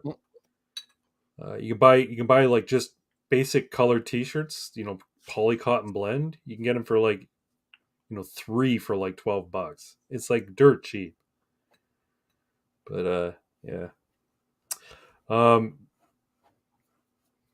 Piggly Wiggly. Hey, do you remember Towers? Oh, that's a little before my time. It was like Towers versus Sears, I think. Towers was like a Kmart wannabe, but Mm, there was a chain of them, but they did I don't they didn't last much beyond my like formative years. Like I think they were gone by the time I was a teenager. But yeah, there was Towers, Woolco, fucking Yeah, Kmart. Woolco was my favorite when I was a kid. I don't know Yeah, why, but I liked it. I liked it more than the others. Walmart is getting rid of their grocery section here because nigga keeps stealing and trashing produce. yeah, This is why we can't have nice things, Pa. it's true. Everything is named retarded in Canada. You can buy dog food at a place called Canadian Tire. Well, yeah, you can buy anything at Canadian Tire. Doesn't sell tires. They do sell tires, but it's not all they sell. That's how they started. They Yeah, just they did started as an automotive kind of like store with like household and camping gear and shit like that. they do your tire changes and oil changes And while you're there, you go shopping for a fucking yeah. sleeping bag because you're going camping next weekend. Yeah, So there was this joke from what is it? Trailer Park Boys, yeah, where Leahy was saying, "Look, I'll give you $700 cash and 1,500 Canadian Tire dollars if you leave me alone right now, right?" And I think it was Armored Skeptic who said, like in Canada, that's a legit offer, and it really is. it is. Yeah, My credit card. is a Canadian Tire Triangle MasterCard. Every time I use that fucker, I get Canadian Tire money. And Nice. the last few times, and I use my Canadian Tire card quite a bit. Like I put all my when I'm booking my vacations to Chesapeake, goes on my Canadian Tire card, and so I get tons of Canadian Tire money. Last time I needed something for the household, like I legit needed it because the thing we had broke down and I needed a new one. I bought it with Canadian Tire money on my Canadian Tire card, and I think I ended up paying like $14 out of pocket. The rest was Canadian Tire money, and it wasn't a small purchase either. It was sizable. It was a piece of like machinery, if I recall correctly. Yeah, yeah, that's a good question. C-Mac, do you play tabletop games? Some, yeah. Uh, while they chat, I had a buddy, his dad, and he collected Canadian Tire money from the time he could remember till Mm-hmm. he was like 16 years old, Mm-hmm. right? They'd shop at Canadian Tire all the time, and they had a collection of almost $5,000 in Canadian Tire money. And then they were like, we're going to go to Canadian Tire, and this is it. This is the time. We're going to spend it all. Okay. And they grabbed all this stuff like lawnmower and weed trimmer and God knows what accoutrement. I think they have kitchen stuff too, like something for mom, and like, oh, just like loaded up like 3 or 4 carts worth of stuff. Walk up to the cash register, and their garbage bag, literally a garbage bag filled with Canadian Tire money. And the Wow. cashier was like, I don't think I can take this. Right? $5,000 worth of stuff for fake money. Right? It's not And big money. It's they your were money. like, are you fucking kidding me? And the manager comes down, and the manager was like, oh, I'm so sorry, guys. Of course we can take it. Yes, take the fucking Canadian Tire money. Right? Like, yeah, she was in so much shit just for questioning it. It's like, this is legit money. They earned this. Give them their prize. Like, Yeah, this is exactly it. yeah. It's currency that you fuckers you minted for the express purpose of serving your customers. You've got to take it. Well, I worked at Pioneer gas station when I was growing up, and we had bonus bucks, which were Oh, essentially yeah. Canadian Tire money, but it was Pioneer money. And people were fucking nuts about their bonus bucks. They would come in on, I think it was Tuesdays or Wednesdays was double bonus bucks day. So if you filled up on Wednesday, you got twice as many bonus bucks as if you were to fill up on any other day of the week. And I always had such a high respect and kept them in high regard, Canadian Tire, because of Oh that yeah. story, right? And then this fucking COVID bullshit, and they were fucking wrestling people to the ground for not wearing a mask and throwing them out of the fucking store for not having their fucking COVID passport. And yeah, I'll never go there again. Oh really? Yeah. I remember going there right after getting my shot. Right, I got my second booster, my second shot or whatever, and I go in without a mask on. Wife's wearing a mask. Everybody else is wearing masks. I walk around the store. I'm shopping. I'm looking at stuff. I talked to a couple of reps. I went up to the customer service counter to ask them a question about a product. They're talking to me. They have no problem with me. I'm there for 15 minutes with no mask on. People are interacting with me. No problem. Some fucking elderly Karen walks by me when I'm standing with the wife looking at something, and she sees I'm not wearing a mask, and she looks all like giving me the stink eye, and then she fucking disappears. 2 minutes later, a guy comes up and he says, "Sir, I'm sorry, but I have to ask you to put on a mask." I'm like, "Really?" I'm vaccinated. Like 80% of Canada is vaccinated now. Why do I have to wear a mask? Sorry, it's just our policy. You have to wear a mask. I'm like, all right. Pulled it out of my pocket and I put it on. I didn't want to. I didn't want to cause problems. I wasn't gonna like create a scene or whatever. I know you hate me for it, but I'm like, why? Why are we doing like? First off, these are horseshit. You know they're horseshit. Second off, 80% of the population's vaccinated now, so apparently we're all fucking safe from this thing. So why are you still forcing people to wear masks? It makes no fucking sense whatsoever. I don't hate you for it. You're disappointed. I'm frustrated, right? Yeah. I know why people do it, but I'm having trouble accepting it. Yeah. And especially because I'm a person that like I protested it formally. I made a point of being against it on paper, and then when it came down to it, like they they wouldn't even consider me for promotion because I would either not be vaccinated or simply refuse to disclose vaccination status. So I Hmm. just took the mask off, right? And the last time someone told me, "Put on your mask," like you have to wear a mask. I was like, "Make me." Right? And the response was, "What? Physically come over here and put a mask on my face. I dare you." And that ended the conversation, and I went about my business, but it's just like I know it's hard, but yeah, like, dude, I lost a lot over that shit. I know you did, and you know what? But hey, I'm willing to admit you stood by your principles stronger than I did. I don't know what it is, uh, but it's it's one of those things where I think it's ridiculous that they went to the extent that they did. I don't think it was right. I think it was wrong what happened to you. I think it was wrong what happened to a lot of people. Um, and you could call me a coward for not, digging my heels in and standing my ground. Uh, and maybe that's a legit criticism. Um, but it is what it is. I did what I did. I'm not necessarily proud of it, but it's. I applaud you for standing up for you, and in any instance, if someone were to come after you for something, I would stand in support of you regardless of my vaccination status. You Yeah. did, and that's what I mean. I'm not mad, right? I'm just like I this is something I've said for a long time. Do what you gotta. That's all you can do most of the time is what you gotta do. Like there's this myth about being an adult is you can do whatever you want. It's like no, you fucking can't. You're far more enslaved to everything you have to do as an adult than you were when you were a child. Like, and for some people, yeah, like someone you got a kid, you got a wife, you got a mortgage, you gotta.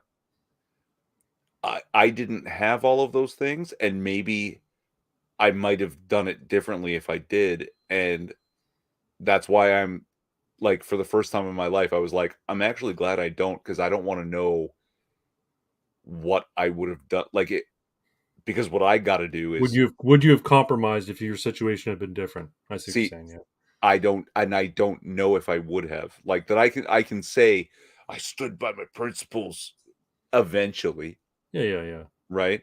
And it cost me dear, but would I have been able to stand my ground like that if I had more people, closer people relying on me? Like some people relied on me, and I knew I was going to be able to skirt the issue and get around it and everything. Yeah. But or at least I bet on myself that I'd come out okay. But yeah, Well, like I yeah. I mean, and like you and I went to that restaurant that wasn't enforcing any mask laws, wasn't enforcing any vaccine status checks or anything like that, and we patronized them a couple of times because you know we're like, good for you. Glad that somebody's standing up, and we'll patronize you because of it. Um, CMAC says, I hope Bragg doesn't pull a died suddenly on us. Yeah, that might happen, CMAC. no, My wife you're will say it's because I vape, but no, I don't know. I might have an issue. Who knows? I've seen an ENT, I should say. She didn't see anything wrong, but I'm going back in about a month to follow up. I still have the issue. It could very well be a blood clot that's going to all of a sudden explode into my brain and kill me, but we'll see what happens. Um, Yeah, I got the jab because my doctor recommended I get the jab. I asked him point blank. I'm like, "What do you think? Should I be doing this? Does it make sense for me? I'm only in my 50s. I don't have any underlying health issues. I'm not morbidly obese." And he point blank says, "You know what? I encourage you to get it. I encourage you to get it. I encourage all the patients to get it because you know this disease is terrible." And at the time, this was everything in the news was if you get it and you end up going to the hospital, your survival rate is, much, much lower kind of thing. And we didn't know all the facts about it at the time. Anyway, um, yeah, I took the stance when my company asked us to disclose our vaccination status, otherwise we wouldn't be able to go into the office. Um, I said no, I refuse. You don't have the right to know any of my medical information. And I was vaccinated, but I wasn't going to share it. I'm like, it's not your fucking business. Like, there's nothing in the law that indicates that you have a right to ask any of your employees anything about their medical status. So show me the law where that was passed. Show me the emergency status be damned, because we went far past emergency status. Emergency status is temporary and brief, and it has very limited mandate. It doesn't provide carte blanche for every entity in the world to know your medical situation. So, anyway, yeah. So I stood my ground in that sense. Kind of an empty gesture, I guess, because at the end of the day, I was vaccinated, but I was going to be damned if I would tell my employer what kind of drugs were in my body. There's a lot of discussion going on. Yeah, and it's all just Craig's going to die. no, it's flirtation bordering on perversion, but I think I helped with that. Oh. Uh, no, this is great.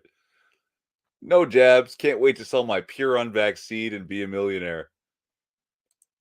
Can I get a discount box? Let me set my price point first. He'll save you the delivery fee. You're muted, Craig. Sorry. He put an emoji reaction, which was classic. Can I get a discount box? No, the one before that.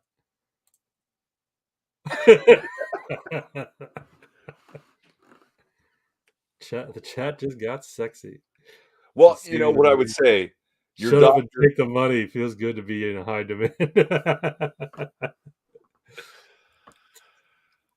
I would say your doctor is a globalist shill and a faggot. My doctor is a young man. He's like fucking Asian Doogie Howser. He's very Oh, young. so he was terrified of losing his license. Probably. Yeah. No, I'm sure he was convinced by the rhetoric, like everybody else was. Greg Wycliffe just was interviewing a doctor that lost his license for questioning the efficacy, right? Yeah. And like we're no one is talking about it as a pandemic anymore. Like they're sort of pretending it never happened now. Yeah. It's like they're trying to memory hole 3 years of people's experiences. And it's like by just not saying anything, Yeah. right? Like it's not even it's over. It's like, what? Huh? What do you mean? COVID lockdowns? What do you huh? It's so ridiculous. Like, and this is one of those reasons that I'm so upset with like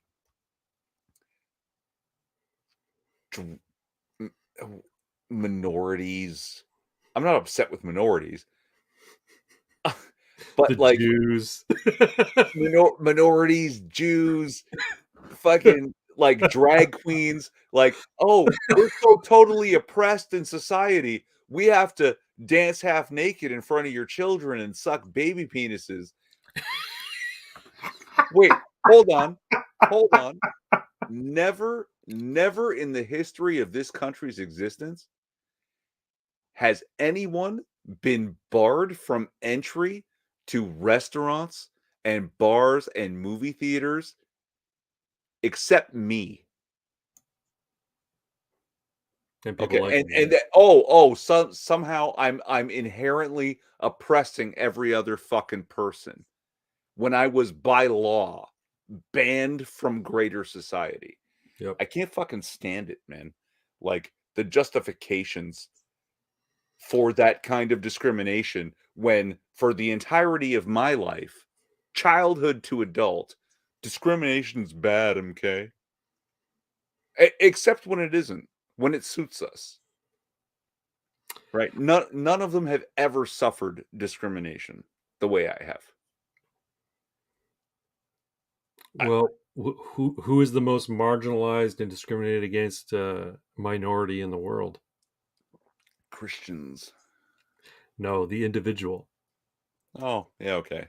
So when the individual decides to stand by You their want to get all principles, philosophical instead of no, but statistical? think about it, Sure. right? You one, you're the smallest minority because you're an individual, and two, you stood by your principles. And by standing by your principles, you're basically saying, I don't want to be part of the in group. As a matter of fact, I'm going to actively choose to be part of the out group.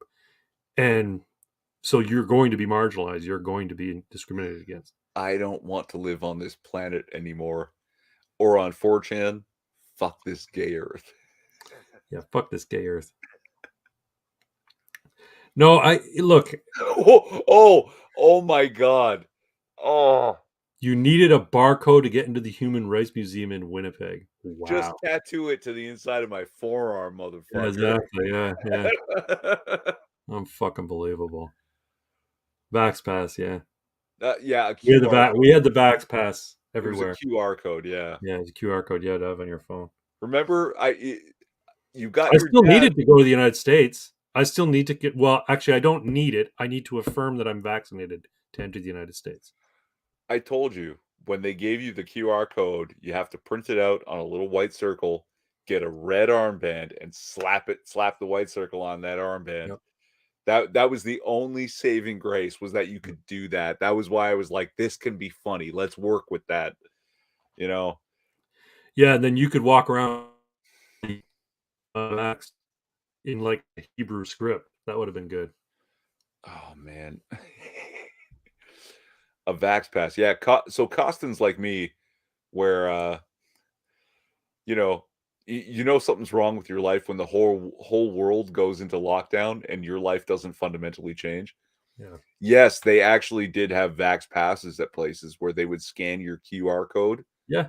that you would get from having been vaccinated. And Yep. Yeah. I had to show it when I went to a restaurant in Quebec. I was there for a funeral. I think it was a funeral, and I had to show it because the family was going out for dinner.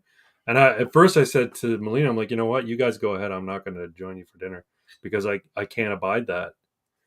And she's like, everyone's going to ask, why aren't you here? And I'm well, you can tell them whatever you want, but I'm not going to go.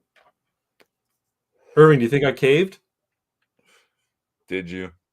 Yeah, of course I did. Yeah. You didn't want to fight with happy wife, happy life. I know. I Yeah. know. I know. I mean, I'm I'm I'm not going to hold it against you, but I can't be happy about it, you know? About it either.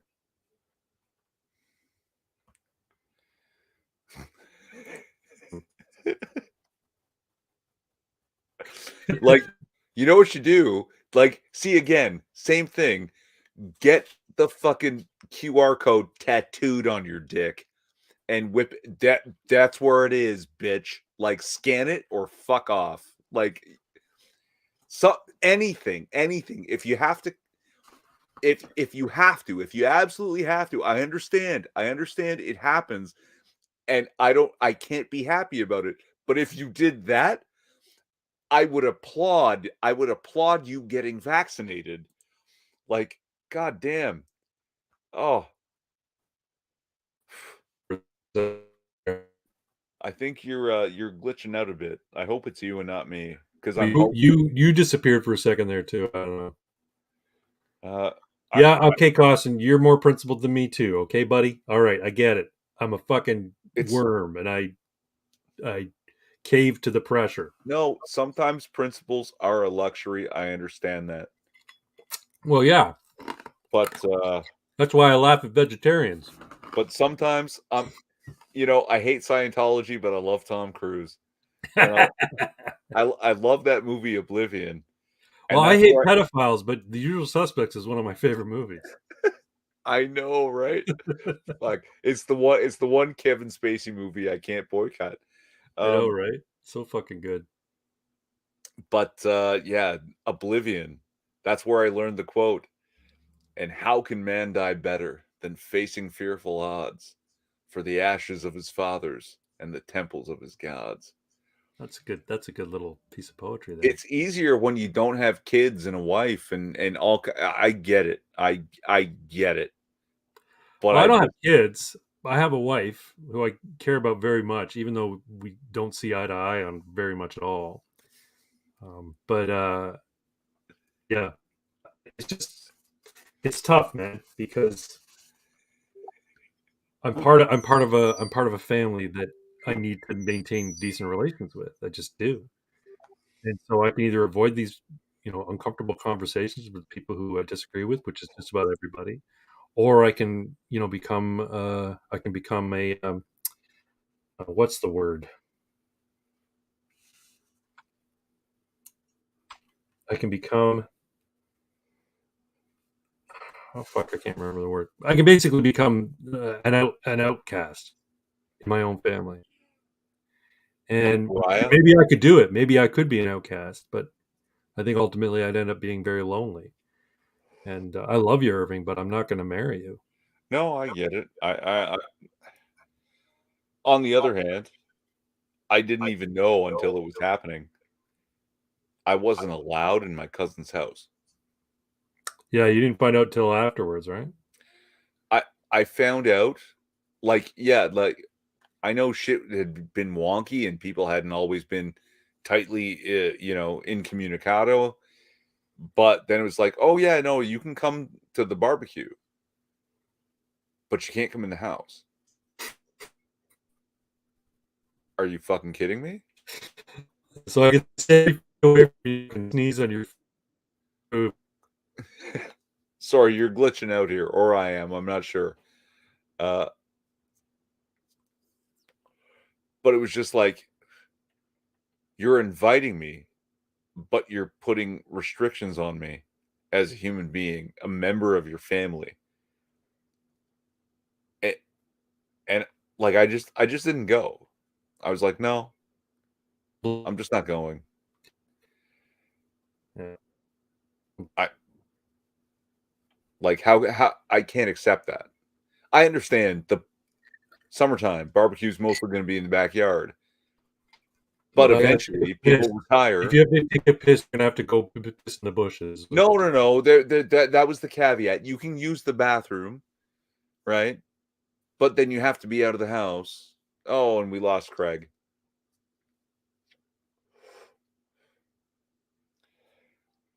But it was just mind-boggling. And the thing that pissed. Let's get Craig back. Yeah, no, you can Sorry use about the that. bathroom, Craig. They told me, but you can't stay in the house.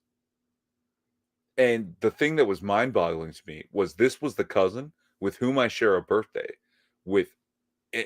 She is one of the toughest, most stubborn people I've ever met. And it was just like, how are you falling for this? How did you, like, Well, that's terrible, C-Mac. I'm sorry to hear that. no, yeah, and see that's the other thing, Craig. This is why I could never hold it against you. For everything you felt you had to do, you never held anything against me. And you made a point of actually in protest basically just going about our business together. We went out together. We found a place that we could go together Yeah. in spite of everything, supporting the guy who was fighting on our behalf, So yeah, like he was taking a risk, I was you took that risk. Yep. For we've Yeah, seen because some of the the cops showed up at one point, right? yeah, Yeah. and that like and it was in between. Yeah. We went because they were saying we don't care. We don't discriminate for any reason. And then the cops showed up and we went back because we heard they had. Hmm. Like, Yeah, and apparently the cops were really good about it because he told us. He were you there? Yeah, you were there with me. It was I think it was Melina, you and me when he came by. I said, "Oh yeah, no, thanks for yeah, coming in." Blah blah blah. And then he goes, "Yeah, no, the cops came by and they basically said, hey, we received complaints, and I don't care. I'm not going to do anything. I'm not going to ask to see your records. I don't care. Just want to let you know that there was a complaint made. Have a nice night. And then they walked away, which is great because that's what the cops should have been doing. Yeah. Because cops swear an oath to the Constitution. They don't swear an oath to politicians. They don't swear an oath to a specific law. And if a law is unconstitutional, they are not supposed to enforce it.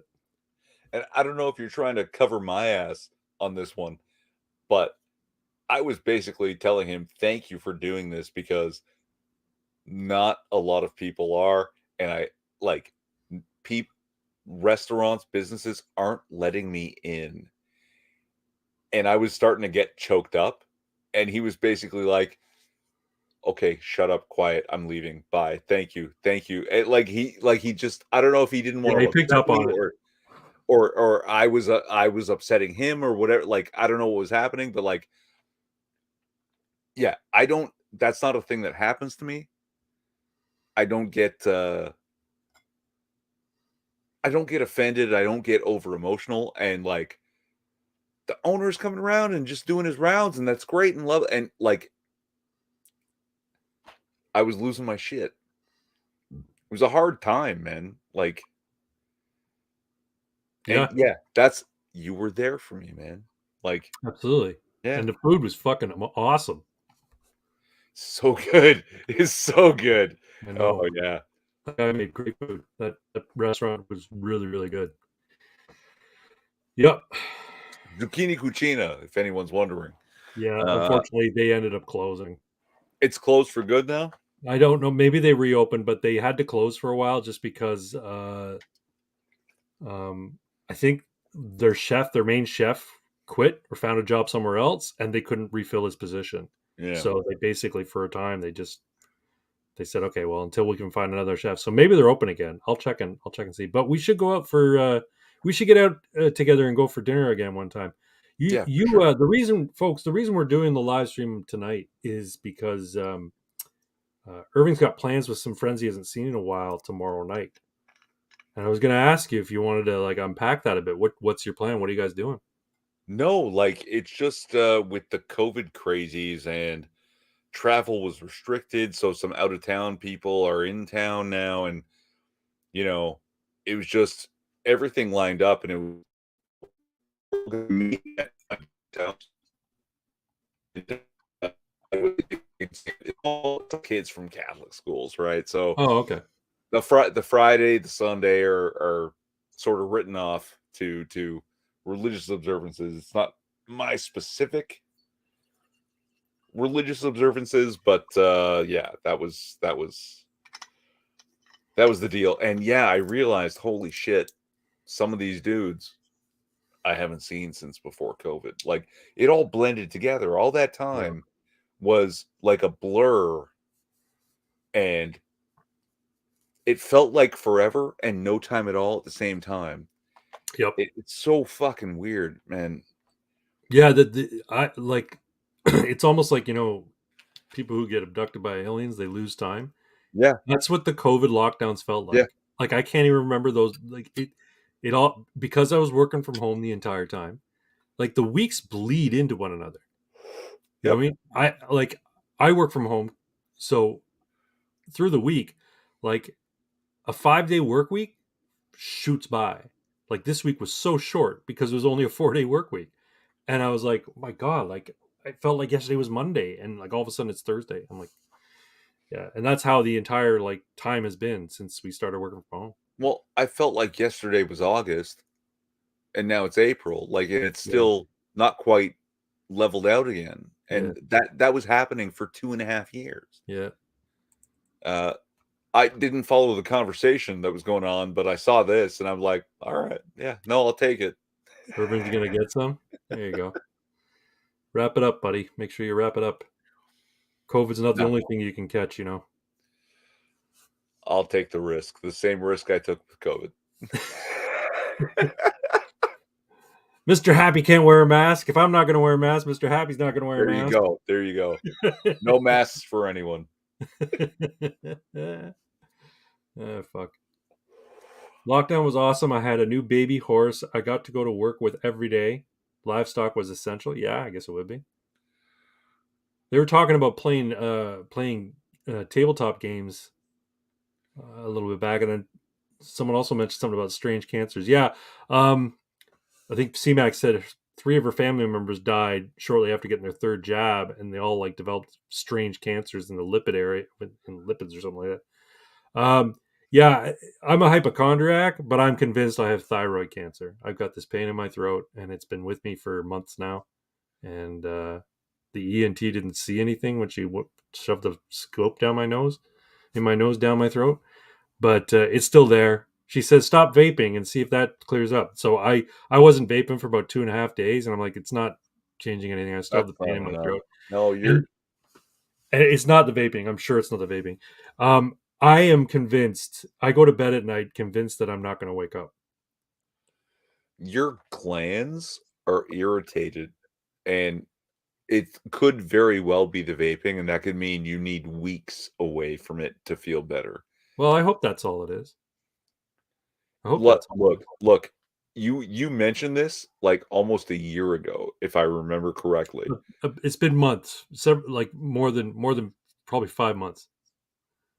If you don't have a visible swelling at this point, you don't have a tumor. It's not a tumor that's doing that. I don't know. It's irritated from something. It could be diet, could be vaping, could be your toothpaste, for fuck's sake. Yeah, it could be. Uh, but yeah, I don't think you're dying. Correct. No, I don't think I am either. Like I said, I'm a hypochondriac, but I go to bed at night thinking I'm not going to wake up in the morning. That means you think you're dying, Craig. It's not even that I think it because I know it's irrational. You feel it. It's that I feel it. You feel it in your soul. Yeah, it's like like I said, it's irrational. I'm a hypochondriac. Ah, We got Jesus is leaving. Jesus is leaving. Have a good night and Easter weekend, guys and chat. Peace be with you all, and God bless at Bragg. I will pray for you nonetheless. Thanks, brother. Appreciate that. yes, yeah. Thanks. I Good used to to see get you. I'm an atheist, and I used to get all indignant when people said, "I'm going to pray for you." I used to have a canned response. Oh yeah, you go ahead and pray for me. I'll think for you. Ha ha ha. I no longer do that. I appreciate when people have me in their thoughts and prayers. It's nice to know that people are thinking of you. So the efficacy of prayer, that's not for me to figure out or even comment on, but I appreciate it nonetheless. So Have you heard being Christian is inherently anti-Semitic? is it? Why? So saith the rabbis. Why is being Christian anti-Semitic? Oh, the same reasons being white is inherently racist. You can't help but be anti-Semitic Yeah, if you're not Jewish. it's the same arguments. Oh, for Christ's sakes! But that's the new thing. I brought it up, and Pox was like, "It's always been cool to be anti-Christian, but it's physical now, like murdering Christian people. What happens is we have to stand with the trans community and the murderer, Yeah, and not the Christians." that's right. And Don't and misgender the child murderer, you fucking bigot. yeah, no, six victims of a murderer, and the trans community comes out and says seven, because seven is the amount of people that were victims. No, No, no. the murderer wasn't a victim. Yeah. 7 people died, one of which justifiably. How about that? You're 7. absolutely right, Pox. This is the end result of a godless society. I had an argument with a fellow atheist friend of mine when I was on vacation a few months back. I said, well, I've talked about this before, how shortly after 9/11, I got really big into the new atheists, the Sam Harrises, Richard Dawkins, the Christopher Hitchens. Atheism plus. Atheism. Well, no, this was before Fucking Atheism Plus. loser. This was before Atheism Plus. This was the four horsemen of the atheist apocalypse, right? Um, Daniel Dennett, Sam Harris, Christopher Hitchens, Richard Dawkins, all becoming uh, vociferous atheists and speaking out against the terrors of religion and how religion is going to doom us all. And I was like, yes, maybe we need a secular humanist society. Maybe that would make things better. We wouldn't be killing each other over stupid things like ancient texts. This was my mindset. And Each other over gender. now looking at society, this is the result of a secular humanist society coming to the forefront. People don't know the difference between men and women. People are absolutely fucking insane and killing each other over nonsense. And we've got celebrities, Jane Fonda getting on The View and talking about murdering judges. You've seen the meme, right? The drawing of a beautiful city with all the buildings are white and clean, and plants are growing out of the sides and tops of all the buildings. A, you know, emission-free train is carrying all the people through, right? And they call that the atheist power fantasy. Right. And then they show you the Antifa trans activist, pride parade Yeah. in all its fucking mutilated glory. Atheist reality. Yep. That's just it. Yeah, and as an atheist, you seem to see it, and I'm happy about that. And you're not really atheist. You're kind of mostly agnostic, but you're just like really refusing to believe in God. And I'm a we've cul- had this I'm a, I'm conversation a I'm before. a I'm a cultural Christian.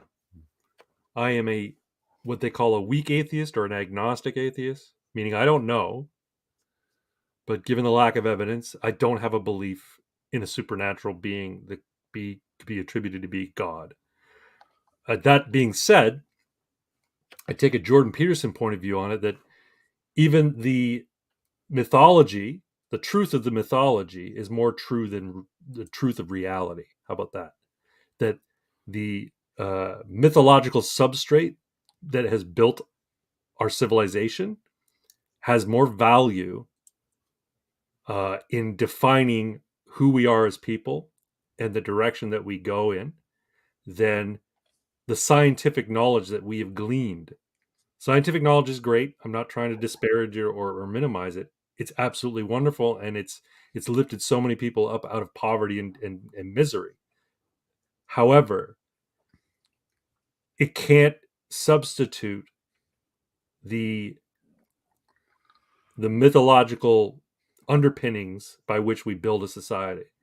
If it does, if we try and replace that with secular humanism, science, rationalism, we get the society we have now, where we've got marvelous technological advances and we can't have civil discourse and people murder each other for nonsense.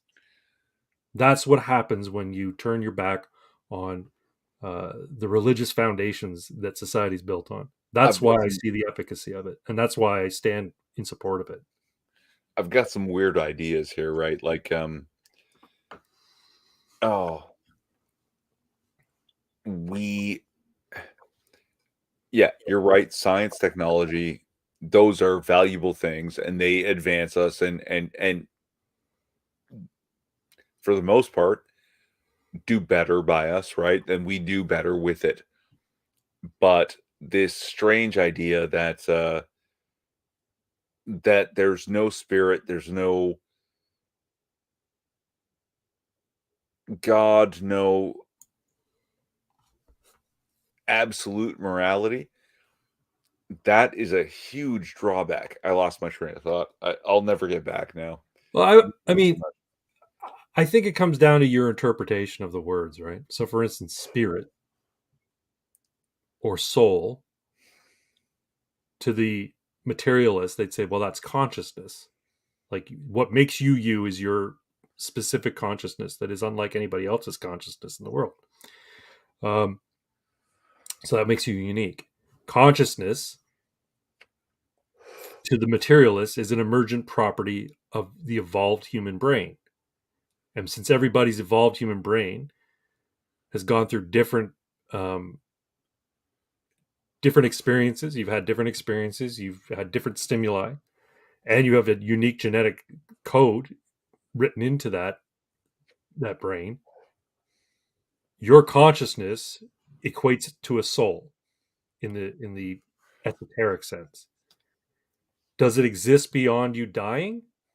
I don't know. Maybe, but I Well, don't know okay, how. hold on. I don't know how, and nobody knows how. If it Let does, me interject right there because either A, that's the absolute atomist perspective that it's just chemical reactions, so nothing really matters because your DNA is just a chemical reaction that occurred without any like, yeah, stars spit out when they explode matter into the universe, and eventually matter starts to become something like life, but it's just a chemical reaction, a series of chemical reactions that eventually become a human being that stems consciousness. But the consciousness itself is is the consequence of chemical reactions, which would mean that it's just a trick for the chemical reactions to continue moving forward. I see. I don't. Here's the thing, though, because I don't discount the miraculousness of all those processes. So, in that sense, I still believe it's miraculous that all of those things occur and result in 7 billion or more unique individual humans. That every single one of them is uniquely different. But uniquely different the way that every chemical reaction is uniquely different, because we don't always have the exact same amount of every chemical, even though we try No, very hard to measure them specifically. true, but They're always a not all little bit chemical different. reactions are created equal. So the idea of discounting and saying, "Oh, it's just a chemical reaction." No, it's not just a chemical reaction. It is a very sophisticated and unique chemical reaction that results in something miraculous. That's why I'm saying it's good. Right, That's why but I'm saying consciousness itself would actually but consciousness it's more than just materialist, is what I'm saying, right? but consciousness would only be a side effect, an illusion, right? It would be a trick. Like even if you decided that life is real and separate from somehow the star being a fusion reactor Hmm. and planets being gravity melding atom or melding matter together, Hmm. life would just be an extension of those chemical reactions, and anything you thought of as consciousness would just be more chemical reactions furthering more chemical reactions, Right. right? That's what evolutionary psychology sort of is, right? That, oh, it furthers the chemical reaction. So the life that has sort of now not a purpose, but a drive or a things that aid the chemical reactions are Yeah. successful. Things that don't aid chemical reactions are Yeah. unsuccessful. Yeah. But spirit is more like information. And even if you think of science as AI and there's properly information that's stored, and matter isn't just the only thing, there's properly information. Hmm. There's laws of conservation of matter and energy, Hmm. and there's laws of conservation of information. Hmm. If information exists ever, it can't be permanently deleted, No. right? You can destroy the disk on which it was saved, but and even if we don't have the tech or the know-how to undo the destruction of that, it's still there. The same way the matter and energy are, because matter and energy are actually just sort of ones and zeros. Right. So if there is a soul, a life, an individual, that information continues to exist forever. Right. Uh, so scientifically, you can sort of almost prove the existence of a soul, or it implies at least Right. the existence of the soul. And the thing, like I said, I don't discount that possibility. I just Yeah. have you and I, as living beings who have not experienced death and seen the other side, so to speak, can't possibly know what it means to die and move beyond it. We can make assumptions, we can make guesses, we can refer to scripture for some sort of revelation, but we can't know. I'm open to the idea that it's true. I Yeah. can't possibly know. That's where the agnosticism comes in. The Sure. atheism, Of course you're yeah, gonna have doubts, Thomas. yeah, Uh, Thomas. yeah, but that's what's weird is not being alive, what we call dying, is the natural state. Life is the anomaly. You were not alive for infinite amounts of time before you were alive, Mhm. and then you will not be alive forever after. That's what This makes is the this weird that thing. that's what makes this so precious, and that's what makes it Yeah, so miraculous. sure, of I think course. you and I agree on a hell of a lot more. We just have used different nomenclature to describe it. Probably, Yeah. but here we are having that weird discussion about you don't know what it means to die or be beyond, except that no, no, no, maybe you do. This is the weird fucking dream you're having. Oh, maybe. So this is, Yeah, see, it's like a that's solipsistic actually more argument, right? likely, That right? this reality isn't the reality. It's so-called dress rehearsal for the beyond, right? But no, this is the play. 14 billion years or whatever that we might think the universe probably existed. Yeah. We were alive for the past 40, 50 years. Before that, we weren't. And after this, we won't be. But it will carry on forever without us. Mm-hmm. But the idea that we didn't exist before this and we Mm-hmm. won't exist after, that's actually an extremely weird thing to claim. Like, look at all the chemical reactions that the atomists and the atheists are claiming. Those that matter, that energy always existed forever and will continue to exist always and forever. Our weird little anomaly is somehow what we are for and all we are? No, I was a star. You know, We are star stuff, right? What's I that? was What's the present line at the from the Big song? We are star Bang, stuff. and I'll be present at the is it the what do they call that? The cold death? The heat death Heat of the death. universe Heat or death the of the big universe. Yeah. crunch? Whatever happens. I was here then and then, and now this is some weird little dream that we're having. Yep. And Jesus came down and said, "While you're having this dream, you should be cool." Yeah.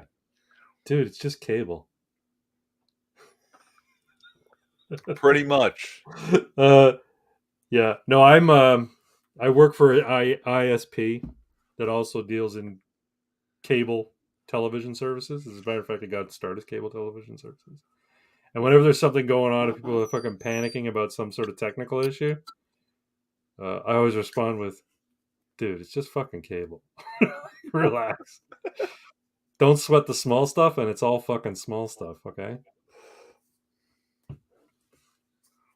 Like the worst thing that people could say to me, can we get this working? The customer's really upset. I'm like, yeah, I know.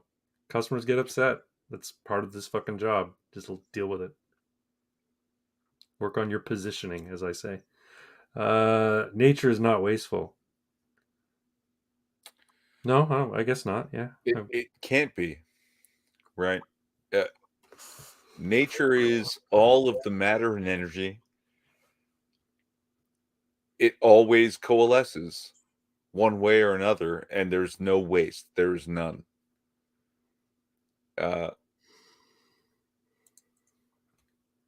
you've always You're you're always always alive, just alive. not alive here. Yeah, Yeah, that's why I'm saying we're in a simulation.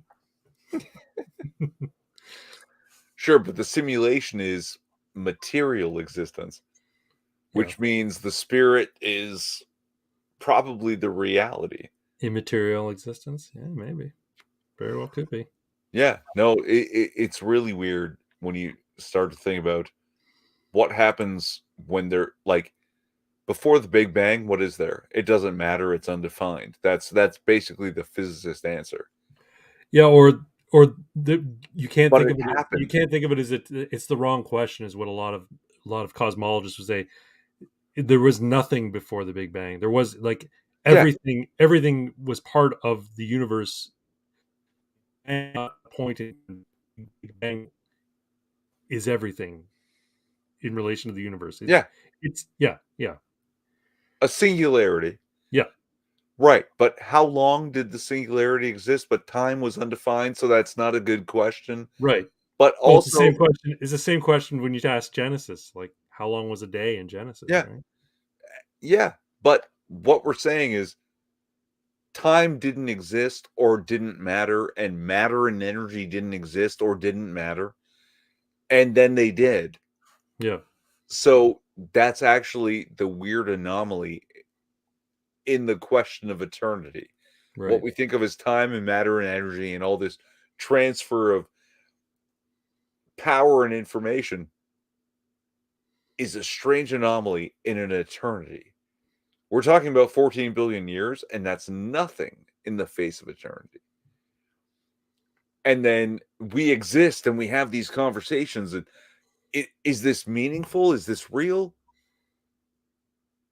But it's nothing in the face of eternity. Well, it's real in the here and now, right?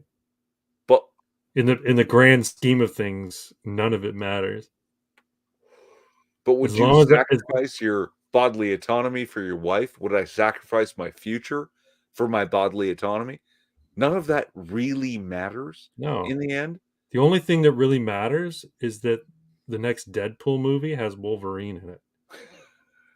While we're here, While we're let's here, enjoy it for exactly. sure. While we're tripping on this universal acid, let's have some fun. But does any of it really mean anything? I don't. Well, you define the meaning in everything that goes on here. What You create your own meaning for yourself, Sure. but that's basically like, let's have the fun I want to have. Well, yeah, if you want to be a hedonist, you could do that. You could say No, you could no, say the fun I I'm going to devote my entire life to having fun and I'm no, not going to be concerned about the consequences. That's fine. You could do that. For a long-term no, strategy no. and You went total atomist on that. The fun I want to have is I'm only happy when I'm angry, and I'm angry when I look at these flesh automatons living in this simulation, as you described it, yeah. and I say, "No, you need to be free. You need to be awake, and I'm gonna sacrifice everything I have for that freedom, not just for myself, but for all of you, whether you like it or not, whether you appreciate it or not. And I'll hold it against some of you and not others. And like, yeah, no, no, no. I'm gonna be an asshole because this is the only place I can do it. I'm gonna fight for what I believe to be right and true. And I think what's right and true exists outside of all of this crap. Right and true is the thing that was handed down to us by God. That was where I was trying to circle round to, and I lost my train of thought. Without objective morality, everything becomes permissible. So there must be an objective morality. Otherwise, why are we mad about California decriminalizing anal and oral sex with children as long as the child consents? Why does that make us mad? Because sometimes outside of material existence, we knew that was wrong. I think there's such a thing as objective morality. I think we all have a moral intuition. We know when we're doing something wrong, even if we You know won't what's admit it to cool? ourselves. You know what's I cool about the Bible? What's that? Sorry? Do you know what's cool about the Bible? What's that? Somewhere in there, someone writes something about how some of us behave within the law without knowing the law, without being told the law. Yeah. And if the law lives in them, they're already saved, right? That's that weird thing that the Catholic Church says, oh no, you have to come to the Catholic Church and through Jesus, or you're gonna burn in hell. No, Church is a racket, and you know it. the law is in you, Yeah, it's called and moral. It's called a moral intuition. We all have it. Every sentient being has a moral intuition. and the first thing is protect children from harm. Exactly. We're genetically predisposed to protect our offspring. We're Yep, even genetically predisposed to protect other people's offspring yep. because our genes inform us to do so, because our genes drive us to protect other genes that may be exist outside of our own bodies and outside the bodies of our initial offspring, because the genes are what drive us in terms of their own survival. You know So what? that's why when you see a child being harmed, you kind of want to step in, right?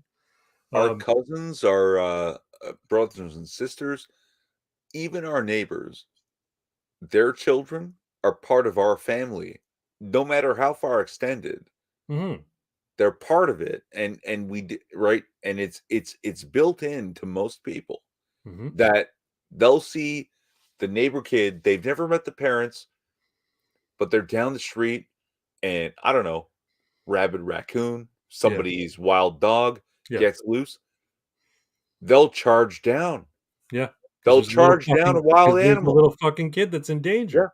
Yep.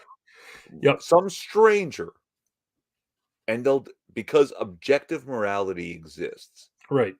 Whether the the And so what then makes it so that a person could actively seek to harm a child when their intuition should tell them not to? I'm speaking in particular about groomers, right? The ones who say, no, no, I've got to teach this kid that, their biological sex doesn't matter and they can be anything they want. What is it that prompts them to do that, which you and I recognize as wrong? It's their ideology. It's ideological possession. It's a is demon. it It is. It is. They believe so strongly that their particular worldview on this particular matter is correct, and everybody else is wrong. That they can put aside their moral intuition about what they're doing is actually harmful. what's the source of that worldview, Craig? It's their ideological possession. They From where believe. does it stem, though? That ideological possession, that ideology in general. From where does it? Where's the origin of that? How do they come to believe these things? Oh, through indoctrination, through schools, through media, through all manner Who of things. indoctrinates them? Who I don't have my indoctrinates thing them? open. I can't zoom. I know who you think indoctrinates them. I don't think it's just them, though. Who's they, Craig? No, it's a sick world, is what it is. It's a sick society that has decided what the things that are true are not true, and the things that are false are actually true. That's who it is. That's what happened. Now, is it the machinations of a precious few who feel that they can steer society in a certain way? Yeah, maybe. Very well could be. The globalists, the people who read Aldous Huxley's Brave New World and said, "Hey, this is a good manual for trying to build society." C-Mac CMAX is a got better the man answer that than you're I am. looking for, Irving. CMAX got the answer. I think you two should get together. Look, I'll put it this way: Etobicoke is not that far from Kingston, Irving. you can see in the world as an atheist Yes. the machinations of the devil. Hmm. If the devil is real, if there is some otherworldly corruption bleeding into our society, and Hmm. that's what I was trying to get at. Where is the origin of this? It's Moloch pure worship. evil. Yeah, something like Moloch or Yeah. Baphomet or Satan or the devil, whatever you want to call it. There is a pure evil that truly exists and bleeds into the world and corrupts people. Yep. And yeah, they try to tell you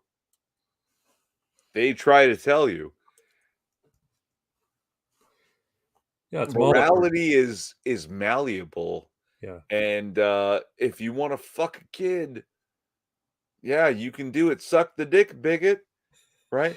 This is CMAX says, wait for the summer, Bragg. Yeah, summertime, we'll make a trip up to Kingston. Irving and you and I, we can go make up a trip up to Kingston. It's been years since I've been there. Love the city, um, and we can do a meetup with CMAC. Maybe we'll pick up Costin along the way. But I just keep trying to point out the things that are happening to people, try and show them the reality of what's happening.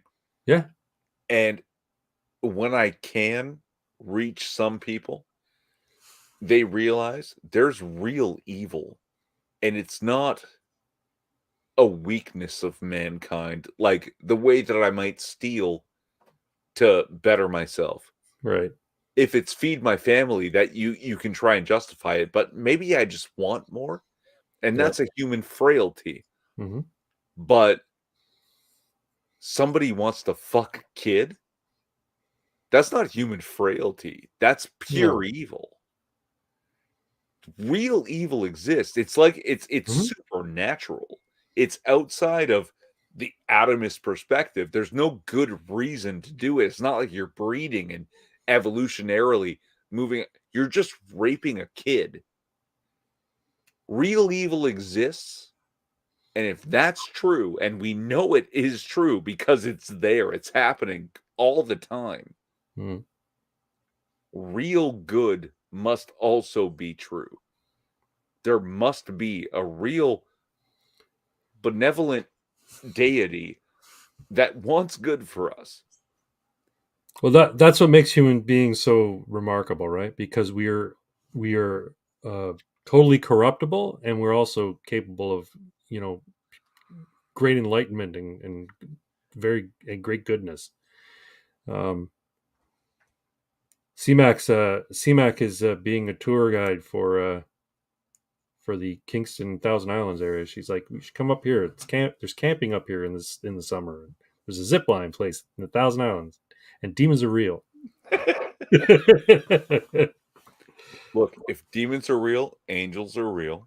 And if Satan is real, God is real, and Jesus is real. And you silly agnostic atheist, no, son, come to the light. We we have cookies. They're oatmeal raisin, granted. Oh, I love oatmeal raisin cookies. Uh, I am But not. they're good for you. Well, they're less bad for you than chocolate chunk. How about that? No sugar. No sugar in the oatmeal raisin cookie. Well, except for in the raisins. It's kind of sad, but we got to do what we got to do, right? Look, I'm not a Christian convert as of yet. I think I've gone as far as I'm going to go for the time being. I'm a I'm gonna get cultural Christian agnostic atheist. How about that? you. Gonna A get you. friend of mine who's a pastor said that I know a lot of Christian atheists. And I'm like, well, what do you mean? He's like, well, you're a Christian ostensibly. You behave like a Christian. You believe in Yeah. the story of Christ, but you don't believe necessarily in the supernatural elements of the Christ myth or the Christ story. And that's essentially what it comes down to. I'm a Christian atheist. How about that? Oh, that's where I was going. The long time ago when I lost my train of thought. The narrative. The narrative is the thing that has power, right? That we talk about the narrative, like, and you look what's happening with the narrative. Drag queens, trans children, Hmm. all the stories they tell with no Hmm. scientific evidence, with nothing at all to back them up, No. but you just keep saying it over and over again, and it develops power. And that's why those ancient stories that you were agreeing with Jordan Peterson, Yeah. it doesn't matter if you believe them literally, they're allegories for good and sacrifice Yeah. and trying to achieve a hero ideal. Whether or not you do it doesn't matter. It's the Well, story that that's matters. why the truth of the myth is more true than reality, is what I was saying, right? And you can actually see this in film with Last Crusade. Yeah.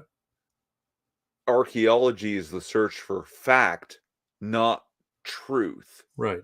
Because the truth can't always be proven scientifically, Right. but it has happened. Right.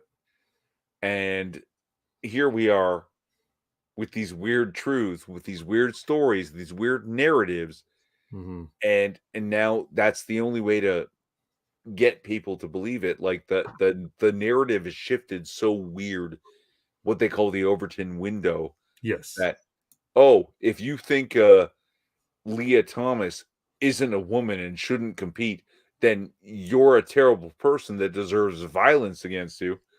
Oh, somehow I managed to circle back to a banner.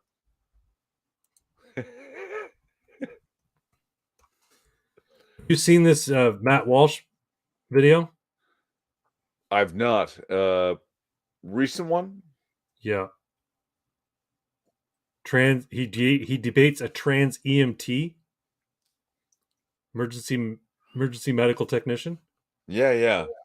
Have you seen that yet? No. Let me share it. No, because I just got a block. Oh, yeah, I that's don't want right. to take another risk with that shit. All right. But So link it in the chat so people can see it. okay, I will. But also I'll basically give a synopsis of Yeah. what happened. So basically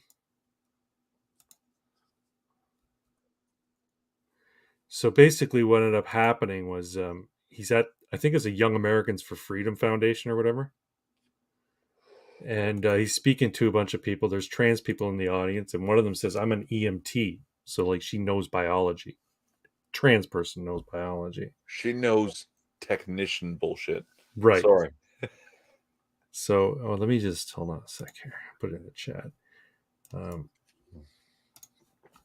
so he says, "Let me ask you something.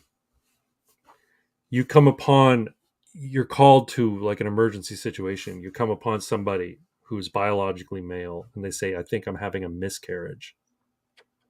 Would you check to see? Would you treat them as though they were having a miscarriage? They have a penis, like he says, they have a penis. They're biologically male, and the EMTs had to concede. Well, no, right, because the biological reality is they can't have a miscarriage, But and the he narrative, basically just shut them down. It was like, holy shit, is really harsh. And you were talking about the Overton window, and I have a feeling that guys like Matt Walsh and other people who speak out against this, that Haynes girl, or is her name Riley Gaines. Riley Gaines? Riley Gaines. I think Riley Gaines, woman at large. I think these I think these incidents, these are going to shift the Overton window if they haven't already. Normal people, Tim Pool said this. Normal people, your average everyday normie who doesn't get into this stuff, they're getting sick of this shit. They're getting absolutely, like, it's hit the last straw, so to speak, with them on this trans stuff, and they're speaking out, and they're saying no more, fuck this shit. That's why the Bud Light blowback was so huge, because people who don't even drink Bud Light are like, fuck this. You said you're going to put this person here as the spokesperson for Bud Light for March fucking Madness. You go fuck yourself. So now all these restaurants and all these performers are saying, any Anheuser-Busch products at our Yeah. venues, we're not going to sell it. Even if we have a fucking keg full of it, we're not selling it. And yeah, so I mean, it's getting to the point where now just regular run of the mill people are saying, enough of this shit. The Overton window's shifting, and I think the culture war, it keeps going in the conservatives' favor, so to speak. Look, It's slow and steady, but it's ultimately going to snap back, so to speak. I wish it were true. I just don't believe it. Not after unanimous assent That's for that politicians, though. They're not normal 320. people. Look at the reactions of people with regards to that. We'll see. We'll see what happens. But like Pox here telling me Irving scared. Yeah, I'm a little Yeah, he scared. doesn't. Well, I mean, Look, we have these look, little tiny channels. They don't mean much, but they mean a lot to us. So we don't want them to get fucking no, completely they don't destroyed. mean much, and they mean a lot to us, and they don't mean much to us. But also, where am I going to go? What are we going to do? Like, what's going to happen? We can stream on Odyssey, Yeah, who watches right? Odyssey? I'd Yeah, sooner go to Rumble. you going to pay the $100, Yeah, all right, sure. right? But yeah, I've got a strike.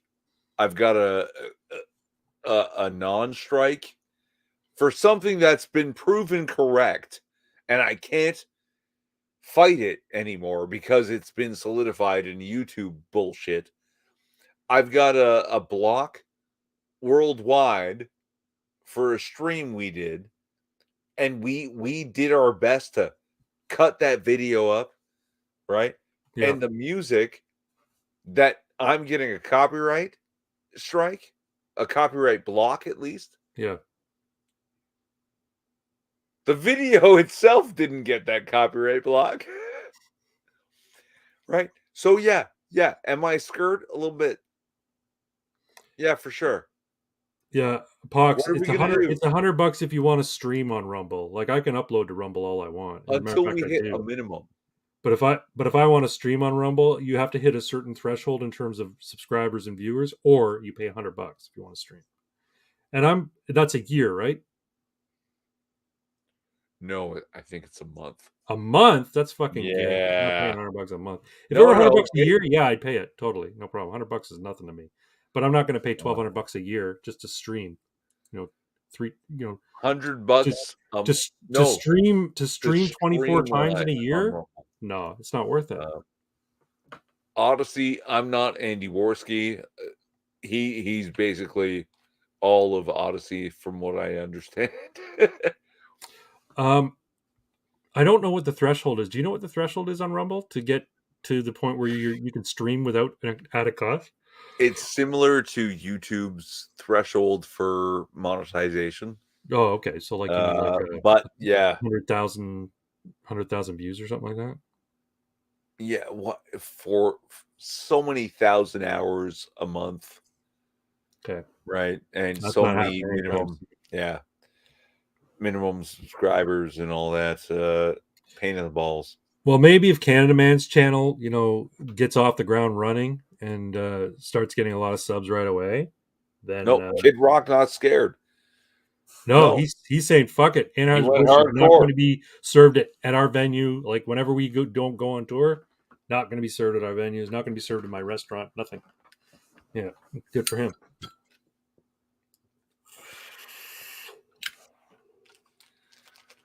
Well, sir, what do you say? We're coming on 2.5 hours here. We are You're more drunk than I am. How many drinks have you had tonight? all of them. All except my two. I've had 2 drinks. I don't feel nearly drunk. Mind you, I make wussy drinks. Was that No, full? no, you were great. You were carrying me while I was half blind, as you usually do. No, yeah, I'm half a bottle in at least. Yeah.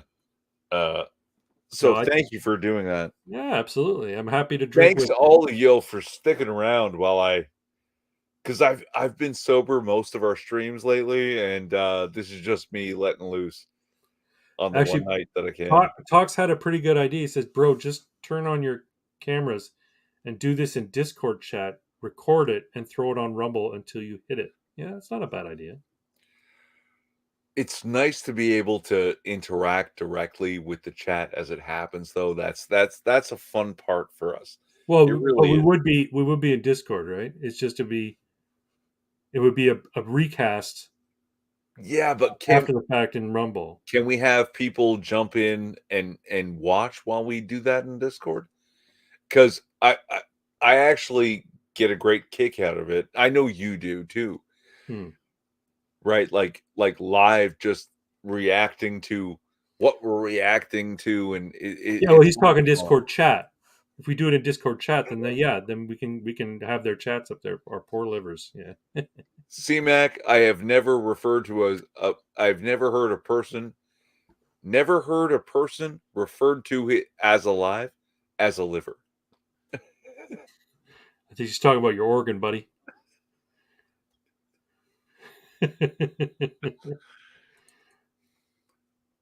Discord chat, retard. Yeah, no, I don't use Discord anymore. I don't know what that means. What the fuck are you talking about? He says, yes, just mute everyone and make the Discord available in VC, nigga.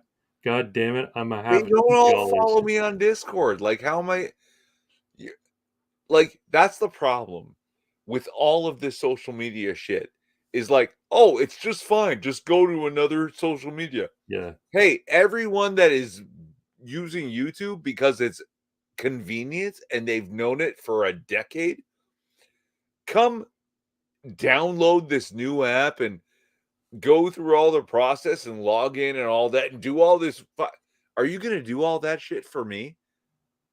No, I don't expect you to do that. I That's could ridiculous. Of course not. I could go back to simulcasting on Twitch. Because I have the StreamYard Professional, so I can cast on YouTube and Yeah, Twitch at the same time.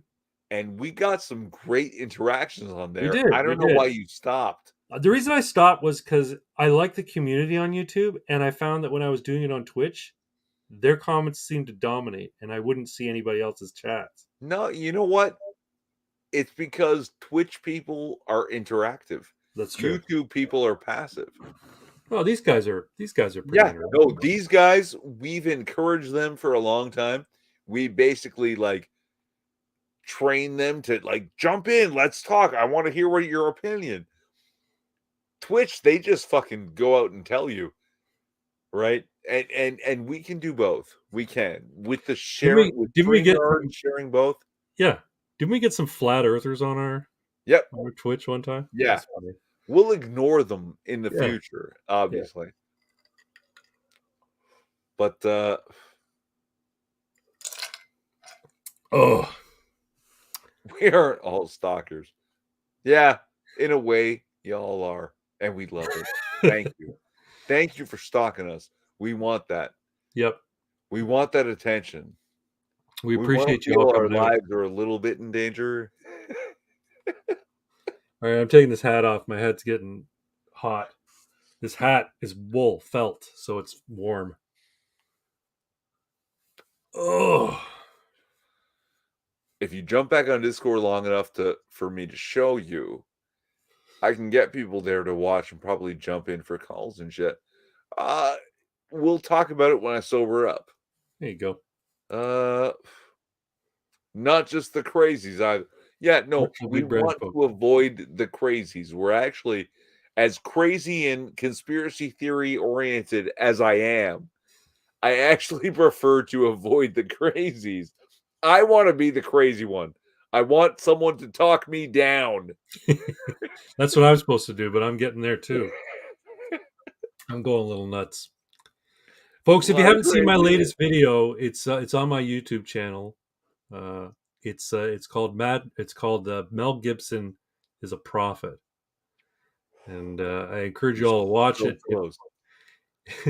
If you haven't seen Irving's most recent video, the one that spawned this live stream, please go watch that too. And you can follow me at Real. Links in the description. Oh, that's Yeah, right. Look at the no, I description. actually made a point of typing Irving it all Irving out. puts my social media links and I think my YouTube link Yep. in the description. So yeah, follow us there and like and subscribe if you haven't already. And I don't have anything else to say. It's your stream. You have to close it out, buddy. And yeah, that's what I want. I come for the crazy and the drunk ranting. Thank you so much for reassuring me while I was feeling like I just poured fucking liquor all over my stream and lit it on fire. And on that note, we're gonna call it a night. Thank you everyone for coming, and we will see you next week, probably on the Ammunition Craig's channel. Link in the description. Hail Sigmar, Craig. All my favorite songs are slow and sad. Good night, everyone.